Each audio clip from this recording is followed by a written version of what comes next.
Hit that notification button. Don't forget to share this video with your fellow veterans.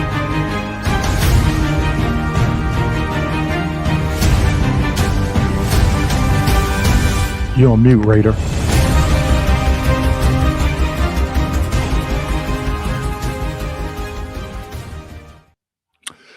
Good afternoon, everyone. You know it is. My name is Dwayne. I got a video for that. Kimball, United States Army veteran, retired VA rating specialist, and your VA claim nugget man. Hey, we got a special guest today. And guess what we're doing? Get to the chopper. Get to the chopper. I was intending to get that from you, Raider. But everybody put a fire emoji in the chat and welcome Raider HQ After Dark. We are doing a deep dive into a topic, VA Nexus Truth. Can a Raider grant with just the Nexus? So welcome, Raider. Good afternoon. How you doing? Get to the chopper. Come on, do it. What are you doing? Come on. I'm happy to be here with you speaking about all of the veterans and everything. Let's lift some weights. Man, now, are you doing that or you got like a program or something? No, I'm just doing that. That's really? It's a voice, yeah. Oh, man. I'm good at impersonations. Okay. You need to be on TV, man, if you doing that. I thought, I got a little stream deck, so I hit like a little button in it, Oh, no. You said, get to the chopper.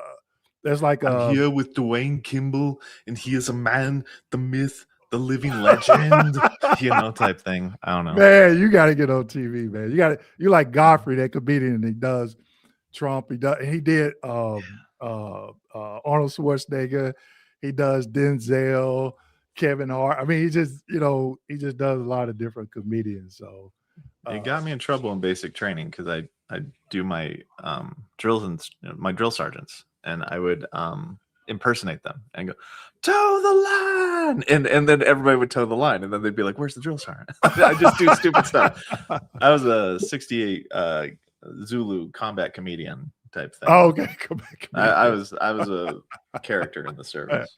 Well, can you do the I can't think of he was an actual Marine drill sergeant, but he played in Full Metal Jacket, and he said, who said that? What cocksucker, twinkle toe cocksucker just signed his own death warrant? Yeah, I can if I watch a lot of, if I watch them a lot and get the tones down, I can do it, but I can't do it off the top of my head. Okay, all right. Well, thank you for that. But yeah, so we're going to jump in and we're going to talk about can a Raider. We'll talk about some other stuff. We'll get into some Q&A here as well. But can a Raider grant just based off a Nexus, nothing else, just a Nexus statement? Because Raider, I get a lot of comments. I try to answer. I get up early in the morning and I try to answer all of my comments that people leave me on YouTube.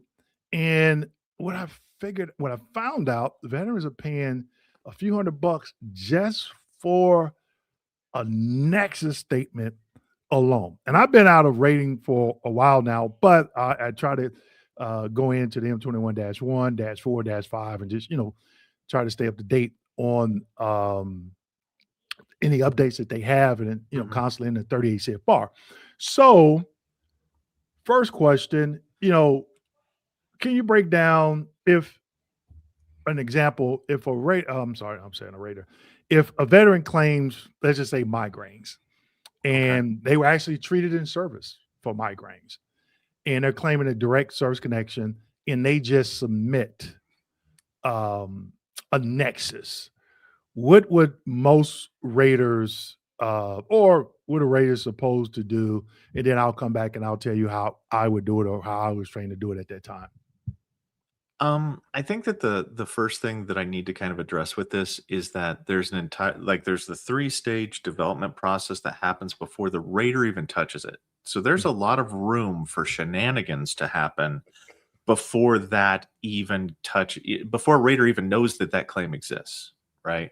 So typically we would be at the mercy of the VSR based upon the condition that is claimed.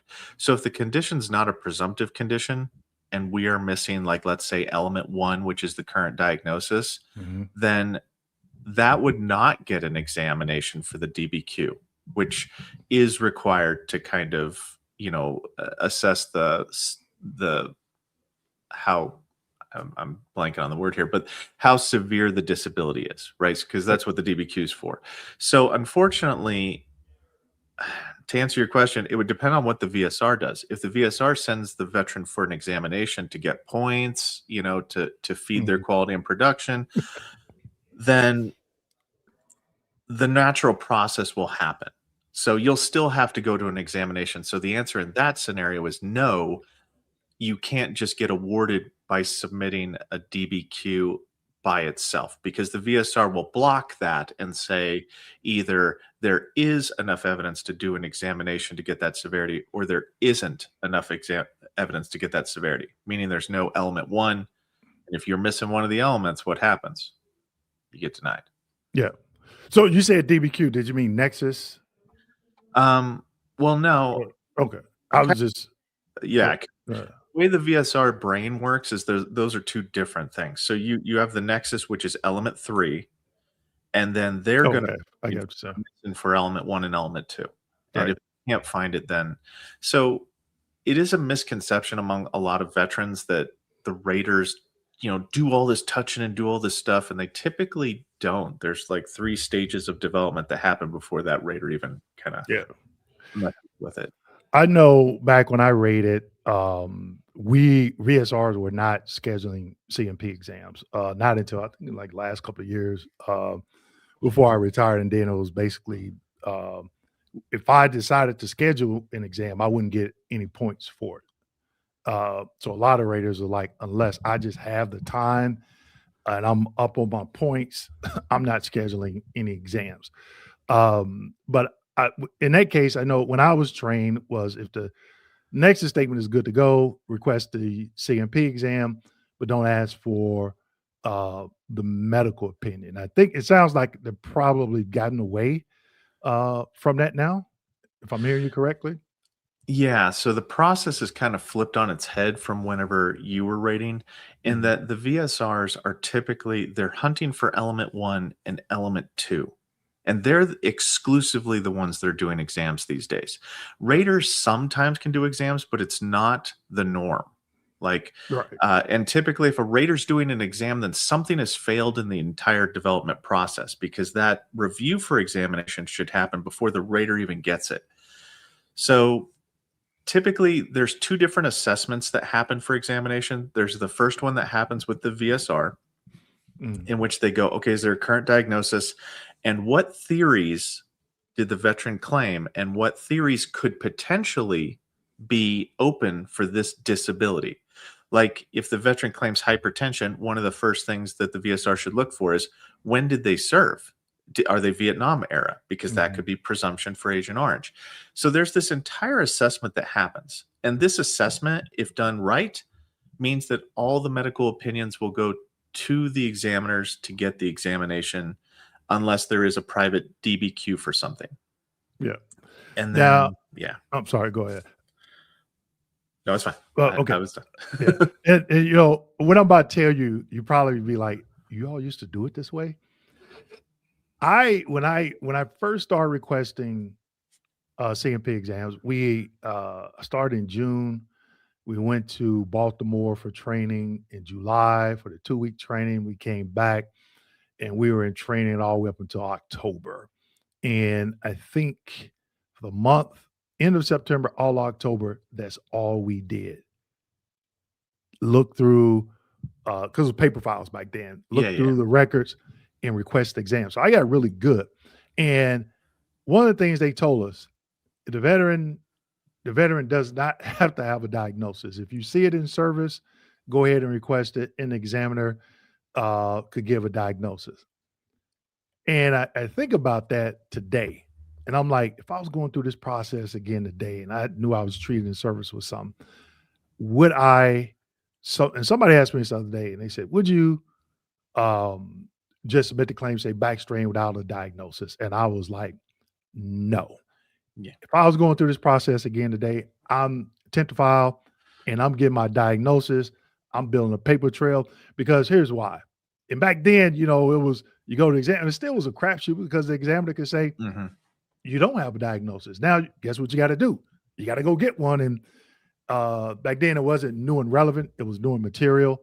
It wasn't an 0995. It was just a reopen claim, is what we called it. And then I think in what 2000 February 19th, 2019, they created those prescribed claim forms. But Hmm. now I don't care what it is. I'm getting that diagnosis, intent to file diagnosis, building a paper trail, or whatever. I'm not rolling the dice and giving that examiner um, the opportunity to say, well, yeah, you were treated in service for it, but that condition has resolved, you know. So I think it's come a long way to your point where you said, hey, things are turned up, turned upside Mhm. down now, you know. But And go oh, ahead. go ahead. No, Well, you I go was ahead. going to say on that point, the examiner can still, even if you have a like a current diagnosis, that examiner still under 38 CFR 3.159A, they can still filter that information through their degree and their medical assessment and say, well, I don't believe that your knee injury could have caused a chronic disability. They still Right. can do that. Like there's no gotcha on them. They can make whatever determination they want to make. But padding your evidence and support, putting forth your best, strongest argument is like gives you the highest likelihood of success. Oh yeah. And when I tell people is leave VSRs and RVSRs breadcrumbs. Do that Mhm. development for them. Because if you can put that information, let's just say for a Vietnam vet, right? Mhm. Um, I don't know if you were around in 2010 when they came out with Nemer, and I worked that for a year. And Mm. so I was able to find, put, a veteran boots on ground because back then, the military wasn't keeping, stellar records, like they are now. And the veteran was like, I know I was there. And it was like, hey, I'm not questioning your integrity of you saying you were there. For me to move forward, I need to prove it, or Mhm. I can get an error. And sometimes they would send stuff in, like letters, envelopes, or Photos. yeah, something like that. And even still, I think that holds true today. I would, tell people just breadcrumbs. Mhm. Do as much, be as proactive as you can in gathering your evidence, so that VSR is not bogged down or RVSR is looking for this, looking for that. If you have it, you can put it right in front of. That makes sense? Yeah, it does. I ratchet it down to one more degree of like I'm kind of OCD about this, but if you have a diagnosis, also include symptoms Yeah. because symptoms can be taken. So I do diagnosis, symptoms, and then the theory that I'm using to service connect it. That's whenever I look at a claim, that's what looks good to me because there's no way. Because what can happen is, let's say you have private DBQs Mhm. or private treatment. Let's just say you have private treatment and you do the 4142, 4142A form and say, hey, VA, can you get this from Dr. McPrivate over here Yeah. and get my diagnosis? Because he has my diagnosis. And you're like, that's where you go to get my diagnosis. If that private provider has a fee for those records to print out those records, the VA will not get those records. So essentially, you do not have a diagnosis to support your statement that you have a diagnosis. And that's a vulnerability. And I try to address this comes from being like a QRT liaison for so long. I Mhm. try to speak to whenever I guide people towards my advice is to make sure that it has the highest likelihood that the person is an idiot that is working your claim. So you want to make sure, and I don't mean that to be bad, but I get it. Yeah. that they're new, that they're inexperienced or whatnot. Sometimes you got to hold their hand and you got to hold it tight and walk them Yeah. to where you want to go. Yeah. And that's why I talk about those breadcrumbs because you have people, especially individual that's behind on the quota. It's Yep. Friday, it's the end of the pay period, and they need to be at 79 points or whatever it is, and they're at 75, and now you rush. And I found myself in that situation sometimes rushing, and you can miss something. And I think that I'm glad you brought up the 4142 because I talked about I don't know how old this video was, but I was talking about one of the things that will prolong your claim if you asking the VA to go out and get evidence, which they will do, but veterans they don't understand when they put that on the 526EZ or the 0995 instead of getting those records themselves. The VA is going to send you that 4142. Now they got what 30-day claim level suspense, and then they send it back. Then that doesn't mean on that 31st day or whatever they get it, they're going to look at it the next day. It could be 2 or 3 weeks. And then somebody looks at it. Yep. Then they send it to the doctor, another claim level suspense. Then the doctor comes back and say, oh, we don't, or they don't hear from the doctor. The VA doesn't hear from the doctor. Then another letter goes to the veteran, another claim level suspense, I think 30 days. Hey, we didn't hear a response. It's your ultimate responsibility to get us these records. So I'm like, why not just do an intent to file and get them yourself? And that's something that I did, my own claim when I first, when I was adjudicating my own claim. Now, okay. Go ahead, Raider. I suggest to do both, to submit the evidence yourself and also to submit the 4142 and 4142A. Now, I fully acknowledge that there will be a delay of 30 days in your claim.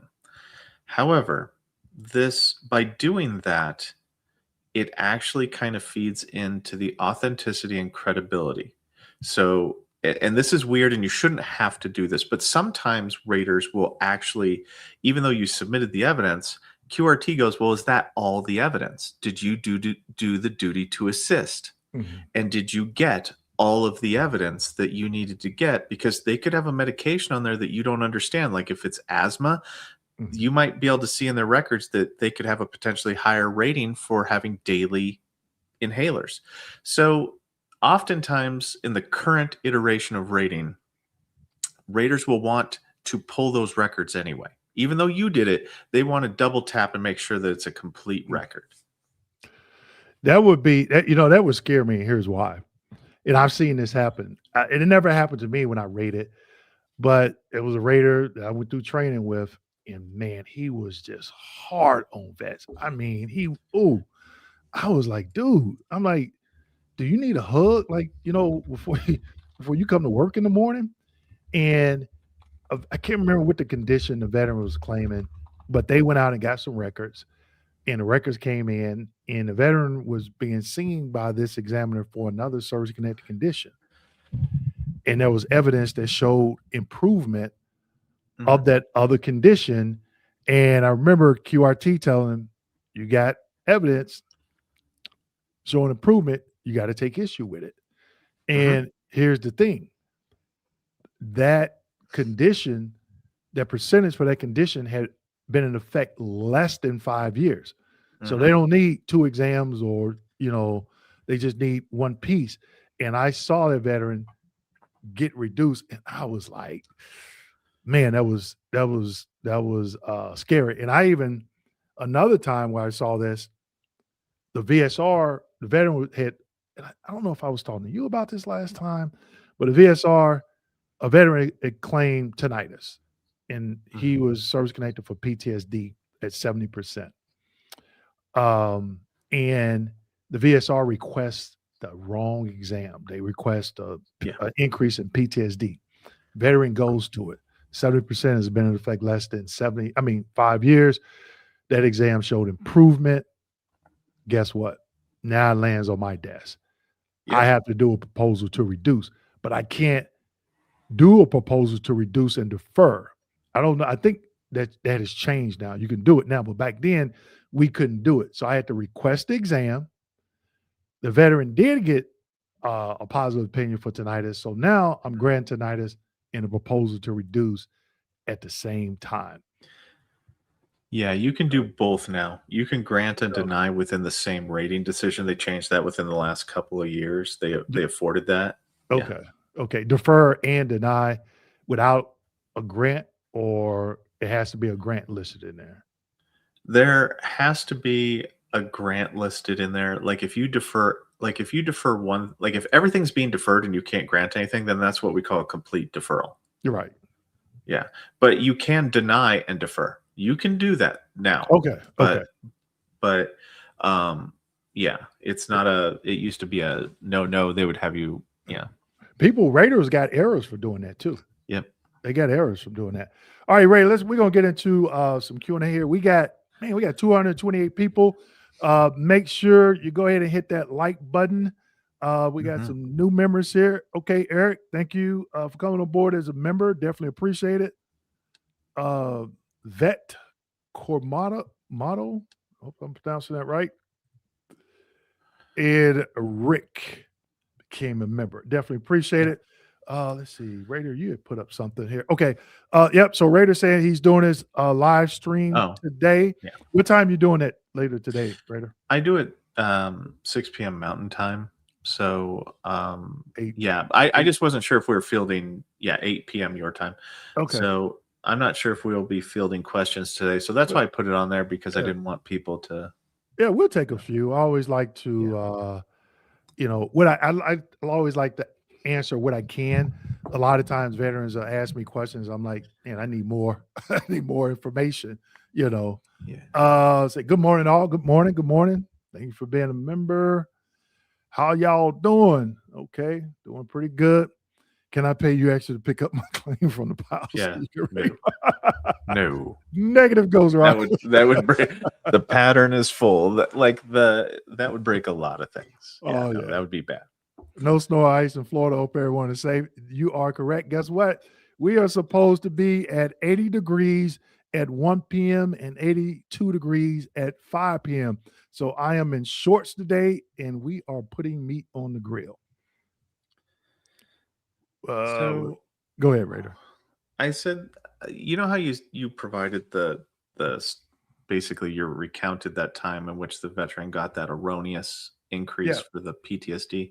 Yep. I kind of, because I was having a panic attack yesterday whenever I did my video, I gave out advice based upon a procedural loophole.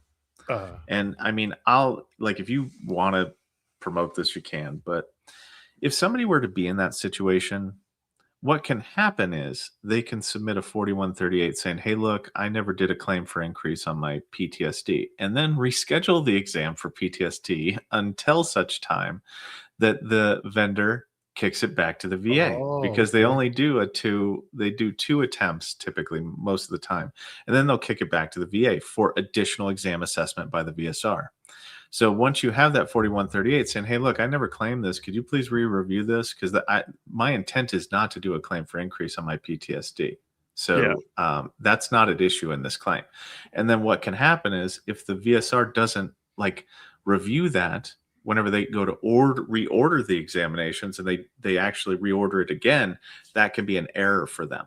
So that's kind of a cheeky way to potentially get around having to go to the examination. And so I do so with caution. Right. When I did my claim, I was sick and tired of CMP, because back then, initially, before the DBQs came out, you had to go to a VA CMP exam. That was the only, it was no third party. And I told individuals about this before. I had 4, 2 were good, 2 were horrible. When I went to the VA Medical Center to release of information, I got a copy of those CMP exams. They flat out lied. They were just, I was like, whoa, wait a minute. And I was like, when DBQs came out, I was like, you know what? I don't care what it takes. It'll be, SWAT can't get me into another VA CMP exam. And I stood on that. Now, with that being said, I tell people, you got to proceed with caution. You have to know what you're doing. I know what I did. Was it risky? Yeah. I follow the regulations. And here's the crazy thing. When I got to the appeal, the DRO says, would you be willing to report for a CMP exam? I said, no. I said, but the question I have, I just told her, I said, no. and I told her why. And I broke down, I told her why. I said, because I claimed pes planus. It was in my entrance exam going into the National Guard. It was in my entrance exam going on to active duty. I had complaints in service, and I had continued treatment after service. The CMP examiner that you all initially sent me to for pes planus, she didn't even put a diagnosis of it on there. She talked about Haugus valgus and all this other stuff. And I'm like, that had nothing to do with the price of tea in China. So Mhm. why did she do that? And I was telling her about she knew I was sensitive 7, and she was more concerned about what did I do for the VA instead of evaluating me. So I felt that Mhm. I wasn't going to get a first shake, and she gave a negative opinion. I'm like, and that's incorrect. I'm like, because I didn't claim Halgus valgus. There's nothing in my records. I say, but I have a DBQ from a private doctor, which is a podiatrist. And he's been treating me for 2 years. And he referenced her CMP exam and how she left out, critical information. And I asked her, Joe, at that time, have you did a cursory review of it, of the Mhm. DBQs? She said, yes. I said, so what makes it insufficient? And she looked at it and looked at me. She said, yeah, I can use it. We're good. And I'm Yeah. like, so we just wasted 5 minutes on nothing. Like, and I remember telling her, I said, hey, we just had to, what is that? You told me, what is the portal where they do the training? MTS, TMS. TMS. I said, we just had TMS training about DBQs last week.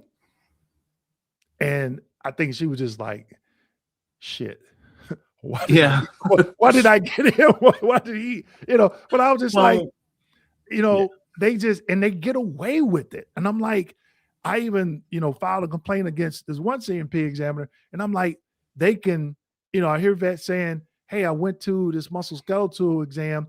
They didn't use a goniometer. And then they get a copy of the exam through a FOIA request. And the examiner says, yeah, we used the goniometer. And I'm like, I'm not going to um, uh, question the veteran's integrity when they say that. But I'm like, how do they get away with it? But on the flip side of that, that's all we have as Raiders to go by at that point. Yeah. It's See, and that's the most frustrating thing, in my opinion, for a lot of veterans is that there's so many moving parts, and at each one of these moving parts, the system can legitimately fall apart. I mean, can legitimately fall apart. So, and the nowadays claims you have to brace your claim for each one of those challenges. Like it's a rapids, you got to be ready for these rapids for each specific weak point in the process. And that's what I feel becomes challenging to a lot of people, is because they might prepare really well for one section, but they did not prepare for the next or the Yep, next. yep. And that just scared the crap out of me. And I told her, and I guess I was being a little hard case in the Mhm. appeal. And I did tell her, I was like, I said, I know the street that the CMP exam is on in Tampa. I'll never drive down that street for the rest of my life.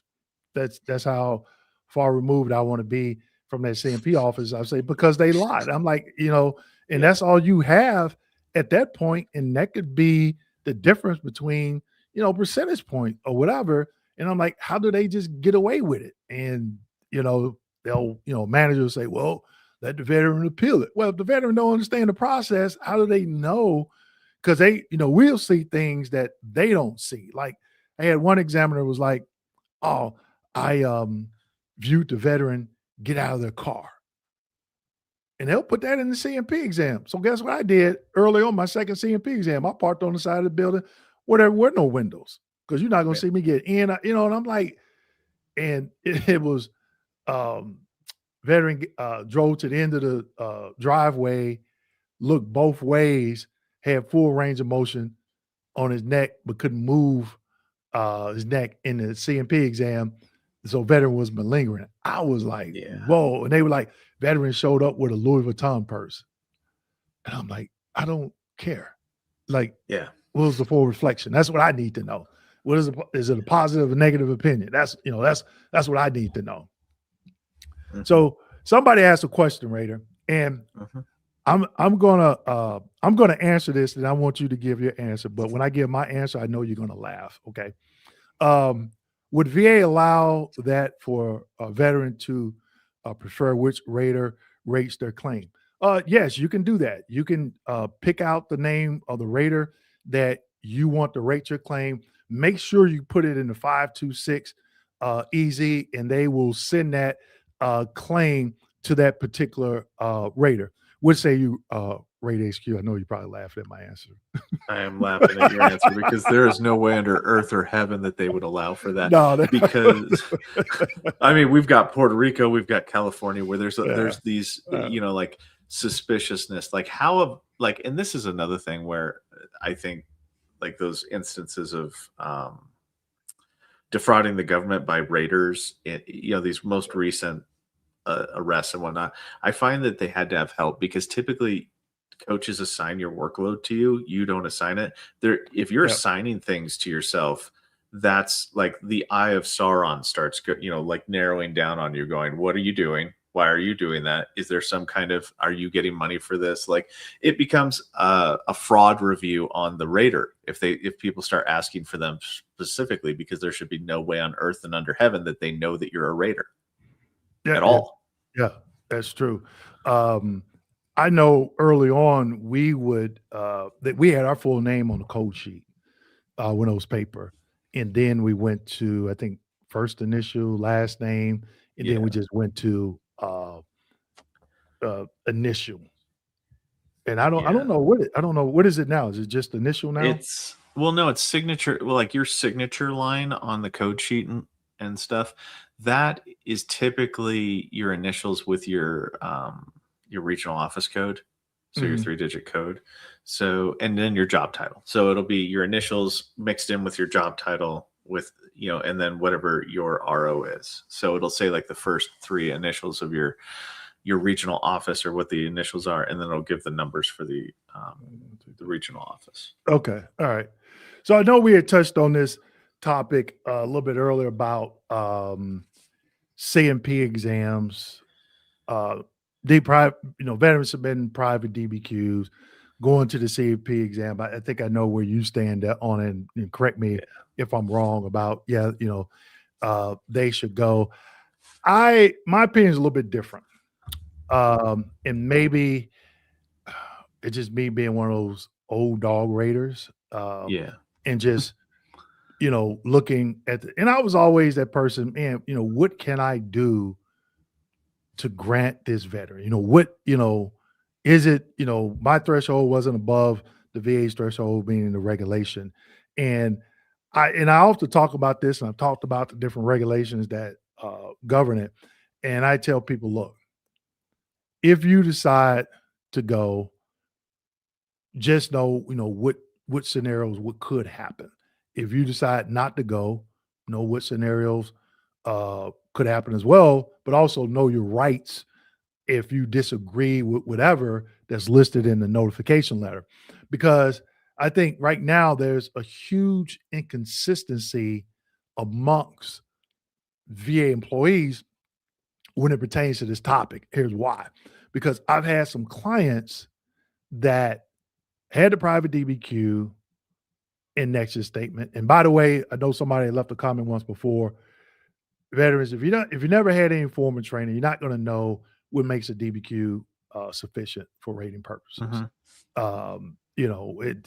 When DBQs came out, they gave us extensive training because we're not medical professionals, right? So I've seen where individuals decided to go to the CMP exam, even though they had the private DBQ positive opinion, and they get denied. Then they go to a high level review, and the DRO grants it based off difference of opinion, reasonable doubt. Yeah, should have granted it. I also seen where they got denied, and the DRO agreed, nope, denied, confirmed to continue the denial. Also Mhm. seen where a veteran was never called to show up for a CMP exam, and they received a rating. And Mhm. then individuals, they go to BVA, have the judge do a direct review, and they win. And in my mind, I'm like, I can understand a little gray area here and there, but that Mhm. seems like a huge disparity amongst, in this particular scenario. What have you seen these scenarios when you're doing, quality reviews, the ones I just mentioned? Yeah, I mean, like those kind of quality reviews. So, like I said at the onset, when you submit a private DBQ, the first review is done by the VSR. They're not trained in what it takes to do a rating. They don't know what an actual DBQ looks like to be sufficient. Their review is more like, does the veteran's information on their NPI index match what they put on to the actual DBQ? Like if those addresses don't match up, that's a discrepancy. That's a potential for authenticity. Now, the problem that I have with people not attending exams, like that's the hill they want to die on, is that the M21 manual has been updated to I mean, I don't know if you mind if I share my screen real quick. Hold on. Let me. Yeah. Go ahead. Let me know. I'll share screen and then window and then this one right here.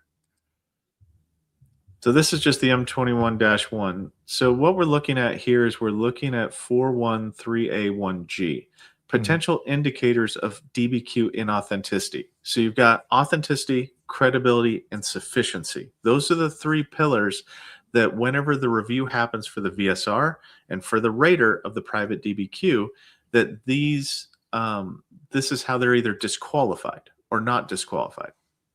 So if you come down here, the potential indicators of inauthenticity, if the VA determines that the privately completed DBQ is insufficient for rating purposes and orders an examination, but the veteran refuses to report to the examination, that in and of itself is a potential indicator of inauthenticity. So if potential though, right? Not actual in authenticity, but potential, correct? Which is in the eyes of the beholder. And the people that decide that are the VSRs. Well, this portion is for the rater. Yeah. So if the VSR had erroneously deemed that the DBQ and or medical opinion was inauthentic and ordered an exam and the veteran didn't go, this further compounds. By not attending the examination, you've compounded your situation because now the rater is stuck with the fact that, you know, we had this initial inauthenticity situation and you further compounded it by not going to the examination. So now the rater's hands are kind of tied because in lieu of this, QRT could come back going, wait a minute, he didn't attend the exam. So this is potentially inauthentic, you know, further support of inauthenticity. Right. And this is the gray area. This is the gray area that you were talking about. Leave that up because here's a question I was looking for while you were talking. I did a video where I say, let's put the VA to the test because there's another M21-1 that states when VA employee, I don't know if it said VSRs, RVSRs, or adjudicators. Yeah. When they deem the private DBQ to be insufficient, they are supposed to leave a note in VBMS. And I'm going to find that before we get off. Oh, I've got that. And I did a video. Oh, it's right the same. Okay. Yeah. And it's just for the sake of posterity. It's okay. That's what it is. 413A1F authenticity of DBQs. It's a little higher than where I was. It's right above it. But can you highlight that real quick? Yeah. Sorry. Yeah. Okay. There you go. So in that video, I was basically saying, let's put the VA to the test. If you did submitted a private DBQ and you opted, not to go for whatever reason, your choice, call in and ask if they put a note. And the shocking, and it wasn't shocking to me because people were like, yeah, they said it wasn't a note in there. And when I got my rating decision, they didn't say anything. I got negative opinion, claim denied, and they didn't say why they didn't use, which I don't think they have to say why they didn't use your DBQ in the short form narrative. Yeah, the short form narrative doesn't require them to have to fully explain the reason or provide it in evidence at all. Right. Now, this is just me. And I tell people, it might be a slippery slope for you if you try to do what I did. And I tell people, this is your claim. You have to proceed how you see fit. Me, I want to be on that hill. I'm ready. I'm on one. I'm ready to fight. You know, and so I would use this and I'd be like, look, wait a minute, Dro, if I'm doing a high-level review, they didn't leave a note. So is it sufficient or not? And I would try to hold that drove speech to fire. Now I feel comfortable doing that. Average veteran, you know, you might be fighting an uphill battle, you know. But again, at the end of the day, people, you know, they have to make that decision. But while we're on that, Raider, scroll back down to that 100 miles. I want to get your take on something. I want to talk about, I think if you scroll down in the previous M21 that you showed about the, right there. Yeah. So, sorry, there, I'm this sorry. stuff up. Okay. I'm sorry, I'm going to look at this stuff up. So. Because I saw it when you were talking about it earlier, so I'm like, yeah, I want to touch on that. There are people telling veterans that your private examiner has to be, the regulation states they have to be within 100 miles if they're doing a DBQ. And I'm like, where is that? And I did a video where I talked about this. And I said, I think this is a gray area as well, because we have to apply some common sense. And I always use the, regularly seeing. Now, if someone says, for example, hey, I'm in LA, Seattle, and I've been getting treatment for my PTSD from a private examiner for the last 2 years. I got transferred to New York, and now we're doing it by Zoom. Right? That's fine. And they eventually do a DBQ. Well, it's over 100 miles. But it doesn't state, and correct me unless I'm reading it wrong, it doesn't state that the examiner has to be within 100 miles, because I've seen where the VA has actually scheduled, not the VA, but the third party CMP examiners, have scheduled the veteran over 100 miles away from their office. Their office is over 100 miles away. So am I reading that wrong? Because I want to make sure I'm giving the right information. I'm just saying, with the bottom two bullet comments in conjunction with the one that you have highlighted about the 100 miles. So it boils down to inauthenticity. If you have an established clinical relationship with somebody, and the only thing that has changed is your home of record, then that is not a potential inauthenticity.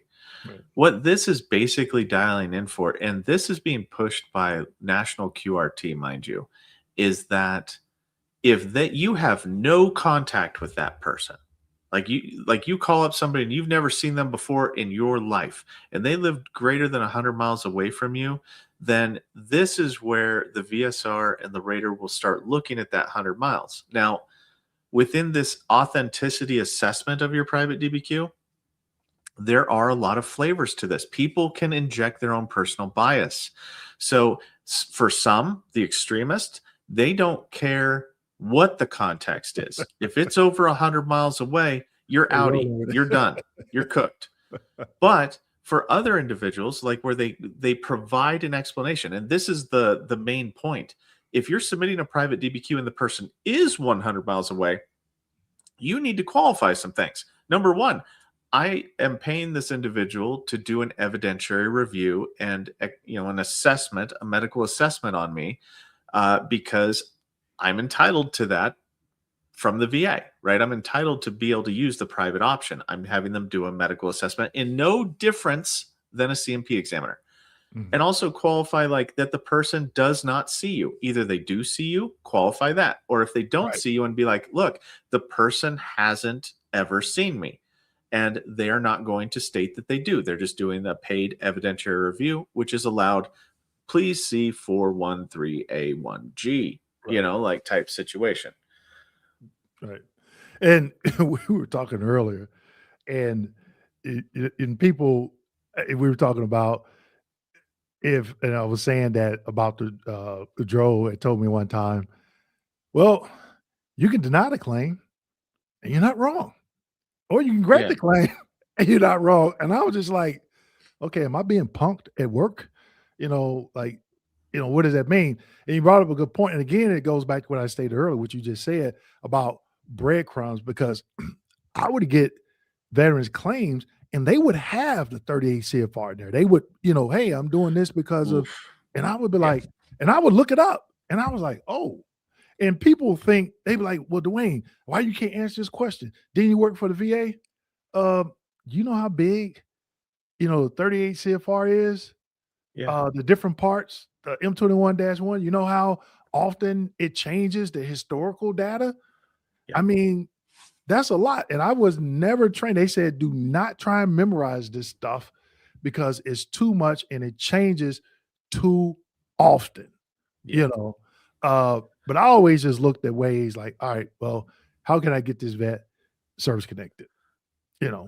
And I would put that, and I think most veterans that receive ratings from me, they were probably a little bit confused because I really wasn't directing. I would put an extra paragraph in there, and it wasn't meant for them. It was meant for QRT. So if they pulled it, I Yes. was basically just justifying, if it was kind of like out of left field, I want to make sure I justified my decision so they wouldn't be like, oh, here's an error. And then, I think we had like 5 days to dispute it.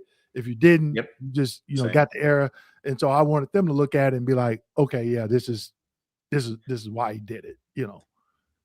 And that practice is still upheld. So the practice of doing code sheet notes where you'll put an explanation in the code sheet as to why you did things, that's better if you're talking directly to QRT. You'll see it in your code sheet. Like if the raiders go out on a limb, they tie themselves off to the tree and Yeah. they will put, hey, look, I did this in accordance with that to help themselves get hopefully a benevolent QRT if you get a quality pull to where they won't cite an error for you. Right, right. I and it's crazy because I got a copy of I did a claim for increase for a particular condition, and it was confirmed and continued, and I had 2 DBQs, and of course, I didn't go to the exam. I end up winning on that same appeal. Hmm. Guess what the rater put in the special notation box on the code sheet? What? They said, "I am not granting the increase because the veteran works as a VSR." Yeah. That was a justif I was like, "Oh." I was like, "Wait a minute, what is that?" He's in his personal feelings. It's a regulation on that. Let me go get that. And I brought that up on the appeal, and the drawer agreed. And I Yeah. won the increase. But so I tell people, you know, and I'll ask you this question. I'm a big fan. You got a year from the date of notification to submit a high level review. I am a big fan putting in that FOIA request, Yeah. getting that claims file, seeing exactly what the VSR, RVSR looked at, if you had a CMP exam or whatever, and build your case before you submit that 0996. And that, Yeah. what do you think? I mean, what was your take on that? Well, I definitely agree because the raters are only doing short form narratives. So the explanation on the reason for denial is oftentimes criminally light, if anything, to the bare bones minimum of what VBMS blows into your rating. Mhm. So sometimes you need, like, if you want to effectively appeal something, you have to have all the evidence of record, all the facts to be able to Yeah. adequately put up a logical defense to that, and especially to a DRO. Now, I'm cautious whenever I recommend people to go to DROs, higher level reviews, decision review officers, because they have that absolute power. They've got the difference of opinion. They've Yeah. got the duty to assist error. They can undo reality. They can open up claims as if they're in the here and now. So something you did 20 years ago, if there's a clear and unmistakable error, it doesn't matter. Like sometimes they can pull those things open, right, wrong, or indifferent. And that's another thing that kind of frustrates me where people will point to the CFR and go, look right here, it says you can't do that, so you can't do that. It's like, okay, but the M21 provides caveats to that. They provide potential workarounds that the rater can do, Yeah. and it's challenging at all times. So Yeah. I tell people, you know, and I did a video about the FOIA request, and I had put in because I had did I ever show you my paper claim? Ever show you that? I think you did actually whenever Okay. the Yeah. last time we spoke. What now? Were you part of VA when they had paper claims? No, actually, Oh, I you got was lucky, not. man. You got lucky because we had Wednesdays. We would hit. It was a program called Covers, Mm, and Do they still have the department IPC? I think they got rid of IPC, where Yeah. those were they VSRs? They weren't even VSRs. They called them Uh-uh. claim assistants, Yes. and all the mail in St. Petersburg region off. We had this long wall, and it was just like this shelf, and they had these color coded bins, and like 0809, and you would scan that file in every Wednesday. So if somebody had mail, they could, type in the veteran's file number and they know who had that file. Man, I was like, and I went down there and looked at that wall one day, and I just wanted to go up on the roof and just be like, and just scream. Cause I was like, this is crazy.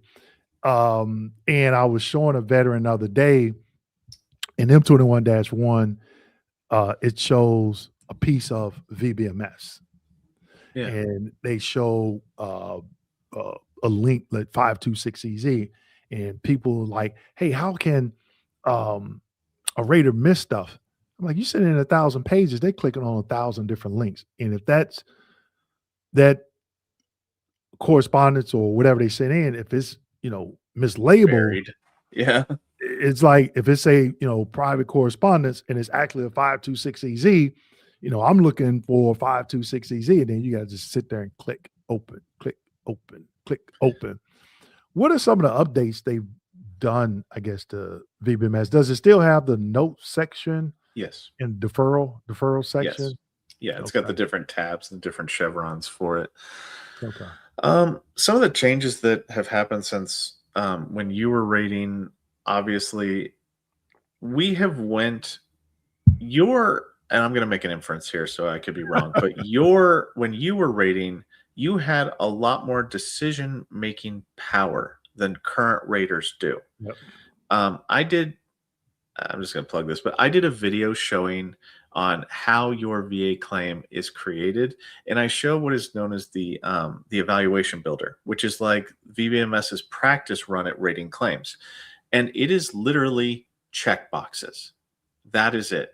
So the majority of the time, and I will say 95% of the time, raters' current iteration of their duty is to be a data entry specialist. So we are taking the checkboxes from the DBQ and we are putting them into VBMS and matching those checkboxes together. So unfortunately, and this is kind of what makes me laugh in a dark humor kind of way, is when veterans think about how the evidence is an equipoise. No, it's not. It's never an equipoise, because that was true back whenever your era of raters made determinations with paper copy things. They looked at it, they weighed evidence, they kind of did those things. Now that onus has, for the most part, been put on to the examiners. And the examiners are the medical professionals that filter all of that evidence related to diagnosis and severity. Now, if it's an issue of, okay, they're claiming presumptive condition, element 2, the examiner says they went to Iraq. I have to prove that they went to Iraq. That's my role in that capacity, right? Like if I'm doing PTSD due to fear of hostile military or terrorist activity, and they say that and the examiner reports that the PTSD diagnosis and stressor were due to Iraq service, I have to prove that. If I can't prove that, then I have to defer it back and go, wait a minute, we cannot corroborate your account of the evidence. Please cite where you found that particular stressor confirmation. Where were they in Iraq? Show me in the records where you found that. Yeah. But for the most part, we've moved a lot of that decision making onto the examiners, which is frustrating beyond all recognition. And you brought up fear of hostile military terrorist activity. Mm-hmm. I was talking to someone the other day, and let me know if it's still a practice. Whenever I remember when they came out, and so the our training team told us, because back then we had initial DBQs for PTSD, and there's no longer just review now. Public facing. Yeah. Now they told us if a veteran initial claim for PTSD, is due to fear of hostile military terrorist activity. The first CMP exam has to, maybe I'm going to answer my own question here, Yeah. has to be done through the VA or a VA third party contractor. But if the veteran is claiming PTSD due to military sexual trauma, um, a non-combat issue, it does not. The first exam does not have to be at the VA or third-party CMP exam, and they note that in the M21-1. But like I say, I think Yeah. I'm answering my own question because the initial public initial PTSD is no longer there. So if you never filed a claim for PTSD, then obviously you got to go to that exam. Correct. Okay. It's it's kind of a catch-22 where it's like, hey, look, these two categories require you to have to show up to an examination. However, we're not going to give you the DBQ to be able to fill out to do the other ones. Right. So it's like, yes, you technically can produce your own DBQ that you're not allowed to have access to. So yes, you are Right. technically able to do that, and unfortunately, those technicalities happen more often than you know. Yeah. I another thing I tell veterans, always look at I try to look at the different DBQs, and I got an upcoming video where I'm pointing out in the migraine DBQs what I would be looking for um, as a raider, and I did it a video where they removed on the migraine DBQ, and Mhm. they removed the box that talked about. I think they just took out the verbiage severe economic inadaptability, and I'm like, why would they do that? I think they left in completely prostrating. So in that video, I'm talking about, what else that their private examiner can add to that, because I've seen raters in the past had a client granted 0%, and in his lay statement, personal statement, he stated completely prostrating, basically the 50% criteria. He gets a rating, goes immediately in for an increase, comes back 0%. Yeah. And I'm like, so then he did a review, a high level review without the informal conference. And the DRO agreed um, with his lay statement and granted the 50% based off his because I can't remember which M21. I know I could find it where the veteran is not. I don't think it says competent, but the veteran, if they're not a medical professional, they can't diagnose themselves. They can provide the symptoms. So Yeah. the 50% criteria is the symptoms, and he used that. He pointed that out. I think he used that M21, and that's how he got uh, the higher percentage. Are you seeing a huge difference when it comes to raters and droves and DTA errors? Do you think that's increasing where droves are overturning raters' decisions, whether it be denials or grants or whatever? Um, i- yes, for duty to assist errors, but some of Mhm. them, like sometimes people do things and there's like for procedural means, like they'll say, okay, we forgot to get you a terror exam for this, for lead causing, uh, asthma. And there's literally almost no chance of it succeeding, but we have to go through the motions. So I do see that. Um, However, there are a lot of times whenever the rater cannot interpret the medical evidence. The DRO cannot interpret the medical evidence.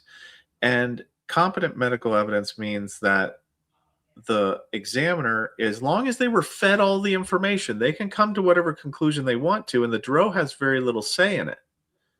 So if it's well written, if their rebuttal or their rationale for why they came to the conclusion that they came to is well written, we can't fight them. That's their domain, Mhm. right? Like we can't do that.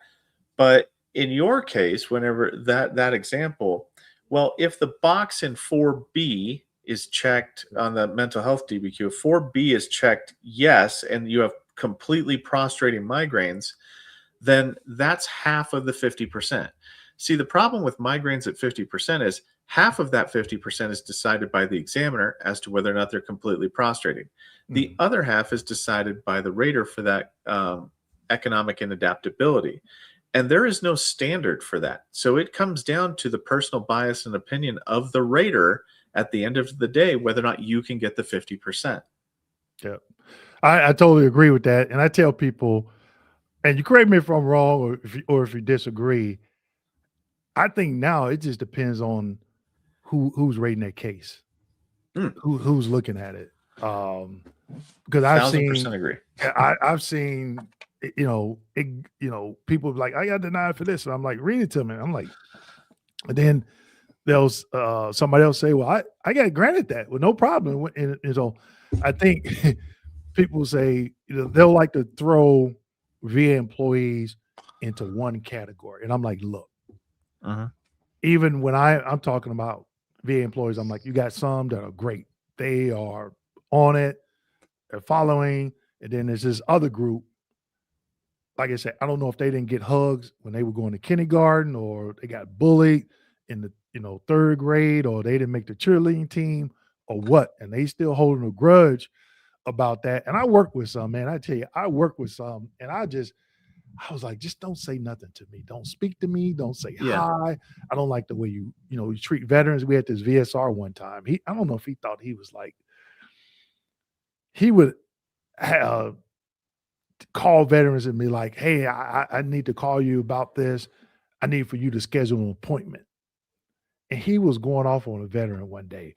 I told you to call. I was going to call you at 1 p.m. And Yeah. I really told my supervisor, I say, look, if you don't go over there and say something to him, I might get fired today, because there's no way that everybody and I was saying it loud enough with other people around him. And I'm like, you all are sitting here letting him do this to a vet on the phone. And that Yep. vet is just trying to be as humble as he can, because he's talking, he wants, he's trying to get service connected. So he's not Yeah. trying to go off. But I was I would go into meetings, and I was just, I worked in management in the private sector, and I wasn't a yes person. And I'm like, Mhm. nah, that don't make sense. That's stupid. Why are we doing that? And they would be like, well, no, you might want to keep that to the vest. Well, you asked me my opinion, so I'm giving it to you, you know. But it was just those individuals that I don't know if they didn't, they thought, I think some of They them have an think axe it's to grind. this is a welfare system for veterans. And the crazy thing, it wasn't a lot of people that um were not veterans. It was people that were veterans. Yeah, I And see that in the here and now. Yeah. oh, you do, so it's still there, and I It's just still a like, thing. Yeah, the that's cr prejudice. yeah, that's crazy, and people think, well, the VA should have veterans. They don't, man, there's a lot of veterans working there. Yeah. Every, Veterans Day, I don't know how it is at your location, but we had to go downstairs before Veterans Day and take a picture, so Army, Navy, and Army always had to have, like, 3 different groups, because the Army had the most people, and Coast Guard had like maybe 4 or 5 people, wasn't that many. And then they would send everybody a mass email, and you'd be like, oh, I didn't know they were used to be in the Air Force or whatever. Um, but and they were adjudicating their own claim. And I'm like, how can you treat other veterans like that and put them through the grinder, and you trying to adjudicate your own claim? It just, man, that made my blood boil. Yeah, it bothers me as well. They still have that. It's challenging to say the least. Like a lot of the time, some of the things that really do kind of qualify for this are mental health conditions, because unless you've had mental health, for some individuals, they have a hard time rationalizing mental health. Yeah. There's also private DBQs is the current fixation for a lot of these veteran rater and veteran staff. It's not everybody, so I'm not using an Yeah. absolute here, but a lot of the times what happens is these these individuals will just inject their own personal bias into their claims review, and they will do whatever they're going to do. Sometimes, but your advice is sound. Having a new set of eyes on your claim could be the difference between granting and denying. Yeah. It could be a multitude of eyes. You need the rater to have, objective eyes and the examiner to have objective eyes. And sometimes you're not denied because your evidence didn't meet criteria. You just didn't satisfy somebody's personal internal bias. Right. Exactly. I got a question here. I'm gonna pop it up on the screen. I know you'll be able to answer it. It's something straightforward. Hello, Dwayne and Raider. Are you able to submit a VA form 21-4138 after starting and high-level review to explain why you're appealing? No new evidence before the new decision is made. I'll let you go. I'm gonna answer it, but I'm gonna let you go first. Sure. So the answer to that is yes, because the form has, a lot of us aren't good reporters whenever we're sitting in front of a DRO or somebody like that. So it doesn't. Normally, higher level reviews can only use evidence that was present at the time of the original claim. That is not evidence that's trying to prove or disprove a matter at issue. It's just it's a continuation of your claim submission form type thing. Because a lot of the times what happens is when you do a higher level review, the claim will flip over to an 040 after the DRO has made their decision. So this is the problem, is that they don't give you time to submit evidence related. Like if you have a duty to assist error, let's say if they forgot to do a specific medical opinion for you. Well, they do not give you time to format your evidence in such a way that it could be favorable for that medical opinion or that new exam under a duty to assist error. So after the DRO has made their determination, their rating decision, they'll complete a VA form 20-0999 form, basically doing directed development to the VSR and the rater. You can submit whatever evidence you want after that DRO's decisions went in, because it'll flip over to an 020 and you've got the same rules and standards as an 020. Or sorry, 040. I just keep saying it wrong. And I agree with that, but this is where I push back on the veteran. Yeah. Why? You got and I said this earlier, you got 365 days to get that locked down, to figure out, when I did my appeal, Raider, I was appealing service connection, I was appealing the effective date and and the percentage. So I had a legal pad. When I went in there, I had my folder and I had everything outlined. And I went line by line. And I pointed out what I was appealing, why. And back then you could submit evidence, what I was appealing and what regulations I felt that were not adhered to at the time. And here's the evidence. And that's how I won. And I'm like, and maybe it's just me. Why you can, but why would you do that? Why not take the time, if you're working with a VSO, claims agent, attorney, take that, or doing it yourself, take that time to build that game plan. Get everything, get the folder and just know what's going on with your claim. So when you get in there, you're not stumbling and staggering and I understand people, they get nervous, but man, I'm like, why submit stuff get it all after the fact, get it all in at the same time, give yourself time, because you got a year, and you may have some a lot of evidence that you submitted. So you got to go through it, look at the narrative, and rating decision, see what the raters said, give you time to look at some regulations, get on your live stream. Hey, Raider, can you talk about this 38 CFR? Or was it my, rating? Get an understanding of it, build a game plan, and then go forward. Yeah, I agree with that, because an emotional appeal of any kind, be it a higher level review or supplemental, you're appealing based upon your feelings about it. Yeah. That's not a way to win. I equate like a higher level review to filing a grievance with the union, where you're saying, hey, look, you didn't follow your own process on this, right? Like that's what the higher level review is for. It's not to go to you're not going to my manager, you're not going to my boss. Even if they find a difference of opinion, it doesn't mean that my rating was wrong at all. Like that's not what they're saying. They're saying like, I just came to a different conclusion, which the DRO can do that. Raters typically can't do that. Like if you do a supplemental claim, and there's a point where the rater gets to make a determination, they can make a different, they can have a difference of opinion, like under the 50% for migraines. Like if they found that there was economic inadaptability, then that's their rating. If I come, like if they did a partial rating on that, like let's say I had 3 things and the rater came to the conclusion of 50% on migraines and they deferred 2 things back to get exams. Not every single time will the same rater get the claim back. So if I get the claim back and I'm working those 2 things, I can't disagree with that first rater's conclusion, even though I might 1,000% and go, that wouldn't float with me.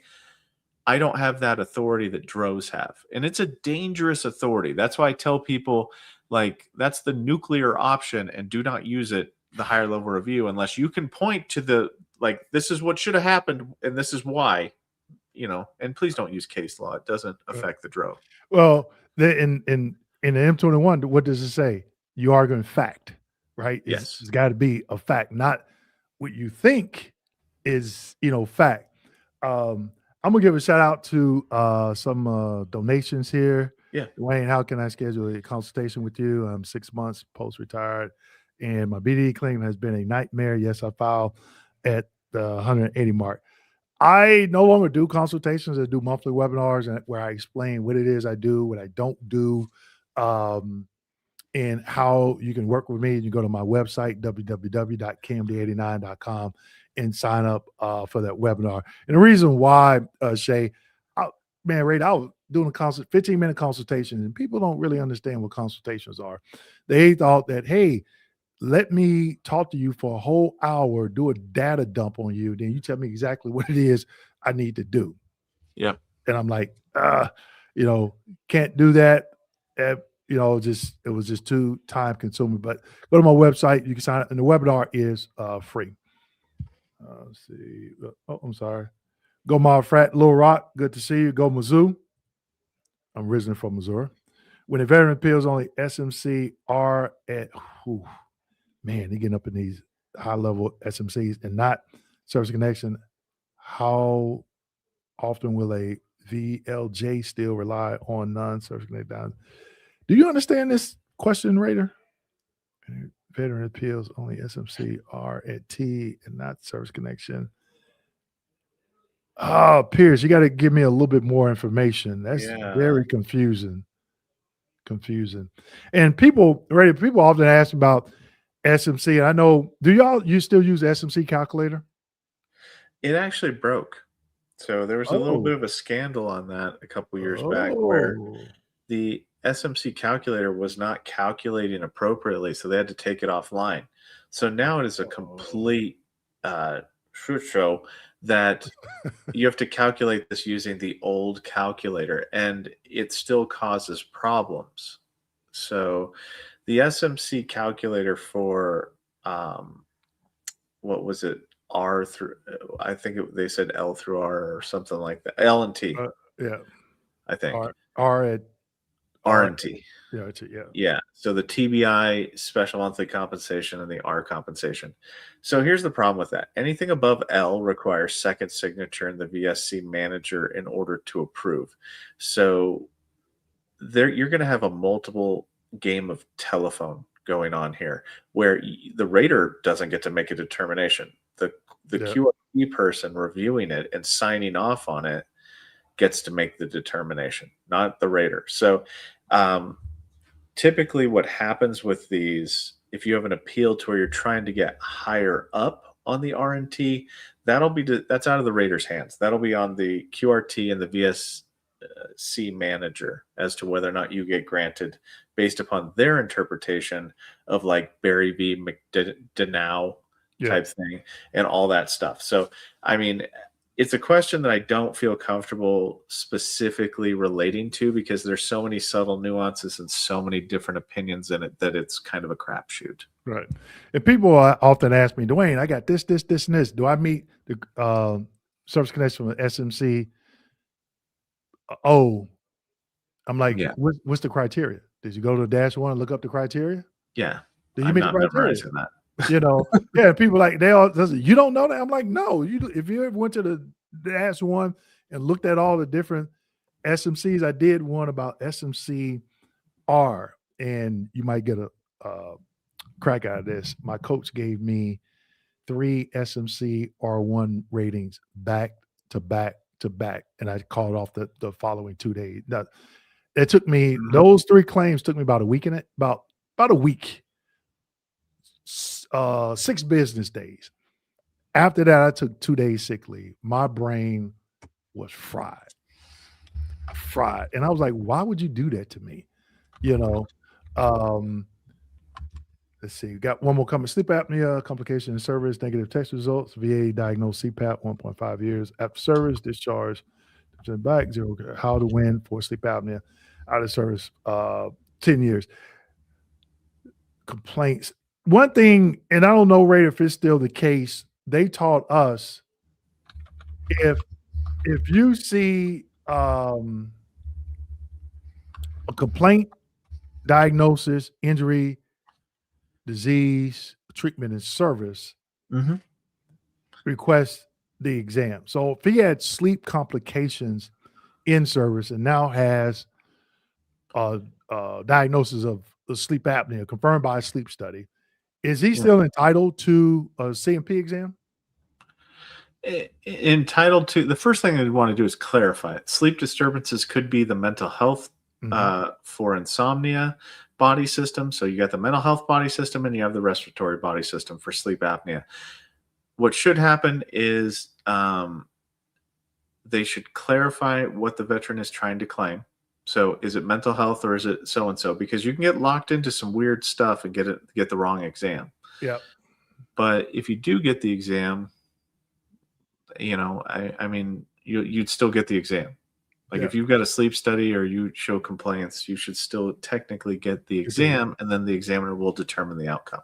right. Okay. Yep. That's what I was thinking as well.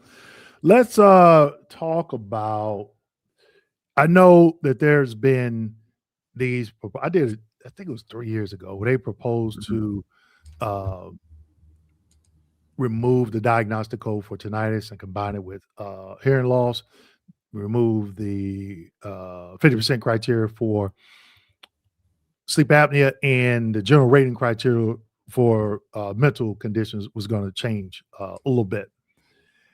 And there's been speculation out there. Have you heard anything about these proposals coming to being implemented this Mhm. year? And I normally tell people, man, when I rate it, we were like the last ones to find out. Well, I mean, Congress in one of their most recent congressional hearings took the VA and said, "Hey, look, when are these three getting put in?" And the VA representative said before the end of the fiscal year 2026, they will all be implemented, type thing. Okay. So I'm paraphrasing a little bit, but that's currently what the trajectory is. Now you are right that the the logistics of these trainings will mean that, in my opinion, tinnitus, sleep apnea, and mental health will be implemented at different times because they don't share the same logistics on actualizing what the changes are. I think mental health will be the longest because they've got to completely retrain examiners on how to do the evaluations from the ground up. Okay. So I think tinnitus and sleep apnea will hit a lot sooner than mental health. So get your claims in, veterans. Yeah. Now, a lot of people they ask me, they say, "Oh, Dwayne, if the VA does this, what are they going to do?" And I'm like, I don't know, because they don't come out with those instructions until they do it. So it could be as Yeah. of this date, and so that's why I tell people, why haven't you filed a claim for tinnitus? And if it, in the past, when I rated, if veterans were, let's just use the term grandfather, they were already service connected. Yeah. We never had to go back and look at those claims. No. Like Yeah. uh oh, veteran had tinnitus 10 years ago. Let's go back and look and see if they still got it because, now we removed it from the rating scheduler. Yeah.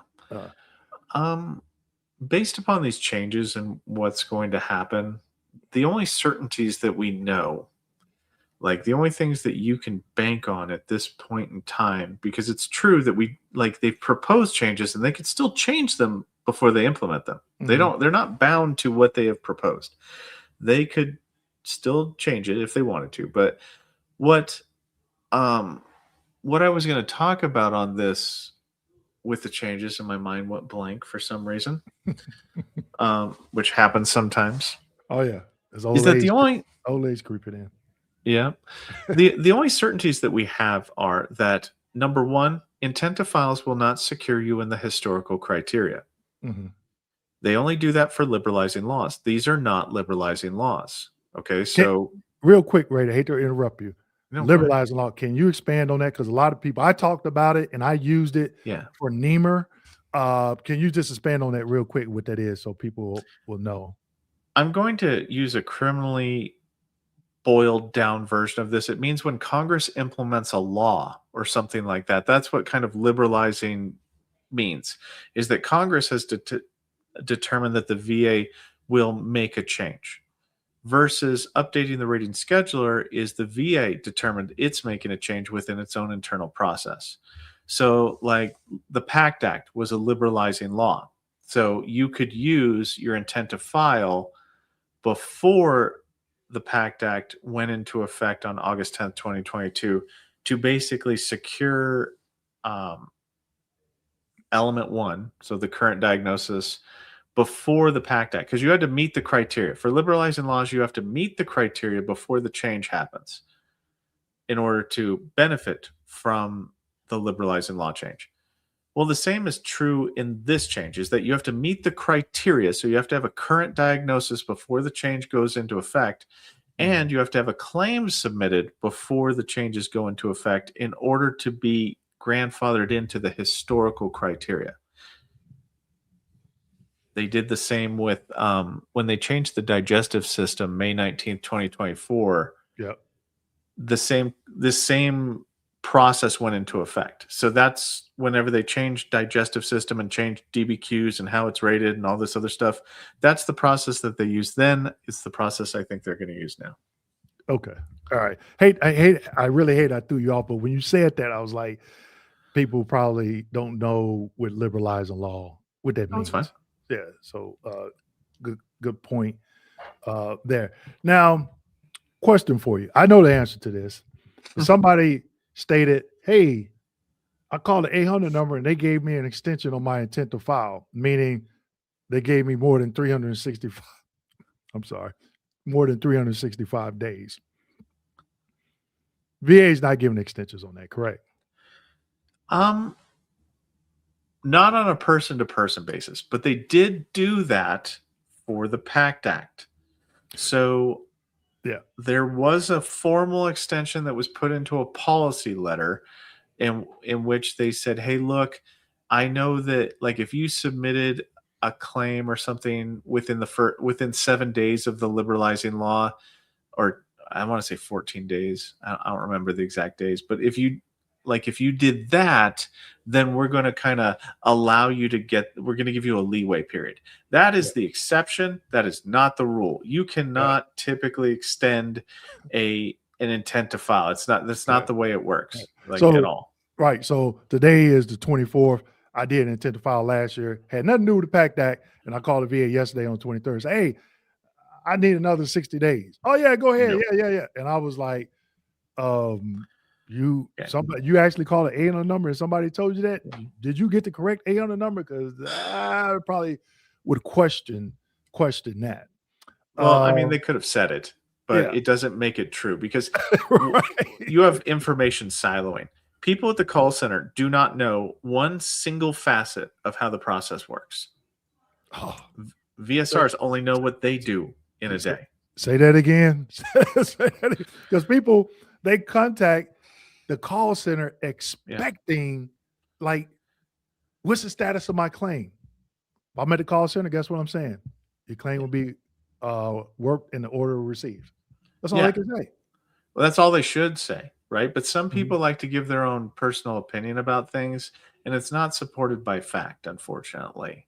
So Vera is also the same way, in which you can have basically outreach staff, like the public contact, Yeah. who are, reaching out and they're kind of reporting, like some of them worked as VSRs beforehand. Some of them VSRs volunteer over there. Sometimes a raider can volunteer over there too.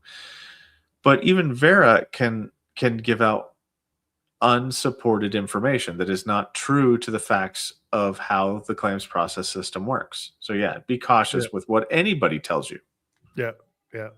It was another topic I wanted to discuss with you. I don't know how versed you are uh, on this topic. And I've been trying to collaborate with someone on YouTube with no luck to talk about this. People are talking about claim sharks. Have you heard that term on YouTube?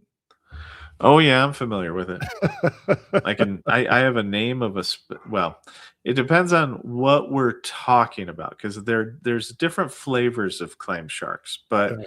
yes, I have spoken about. I So, know exclusively okay. about. All right. So we'll touch on a little bit because someone one time left me a message and said, "Oh, you're a claim shark." And I'm like, "Well, define that.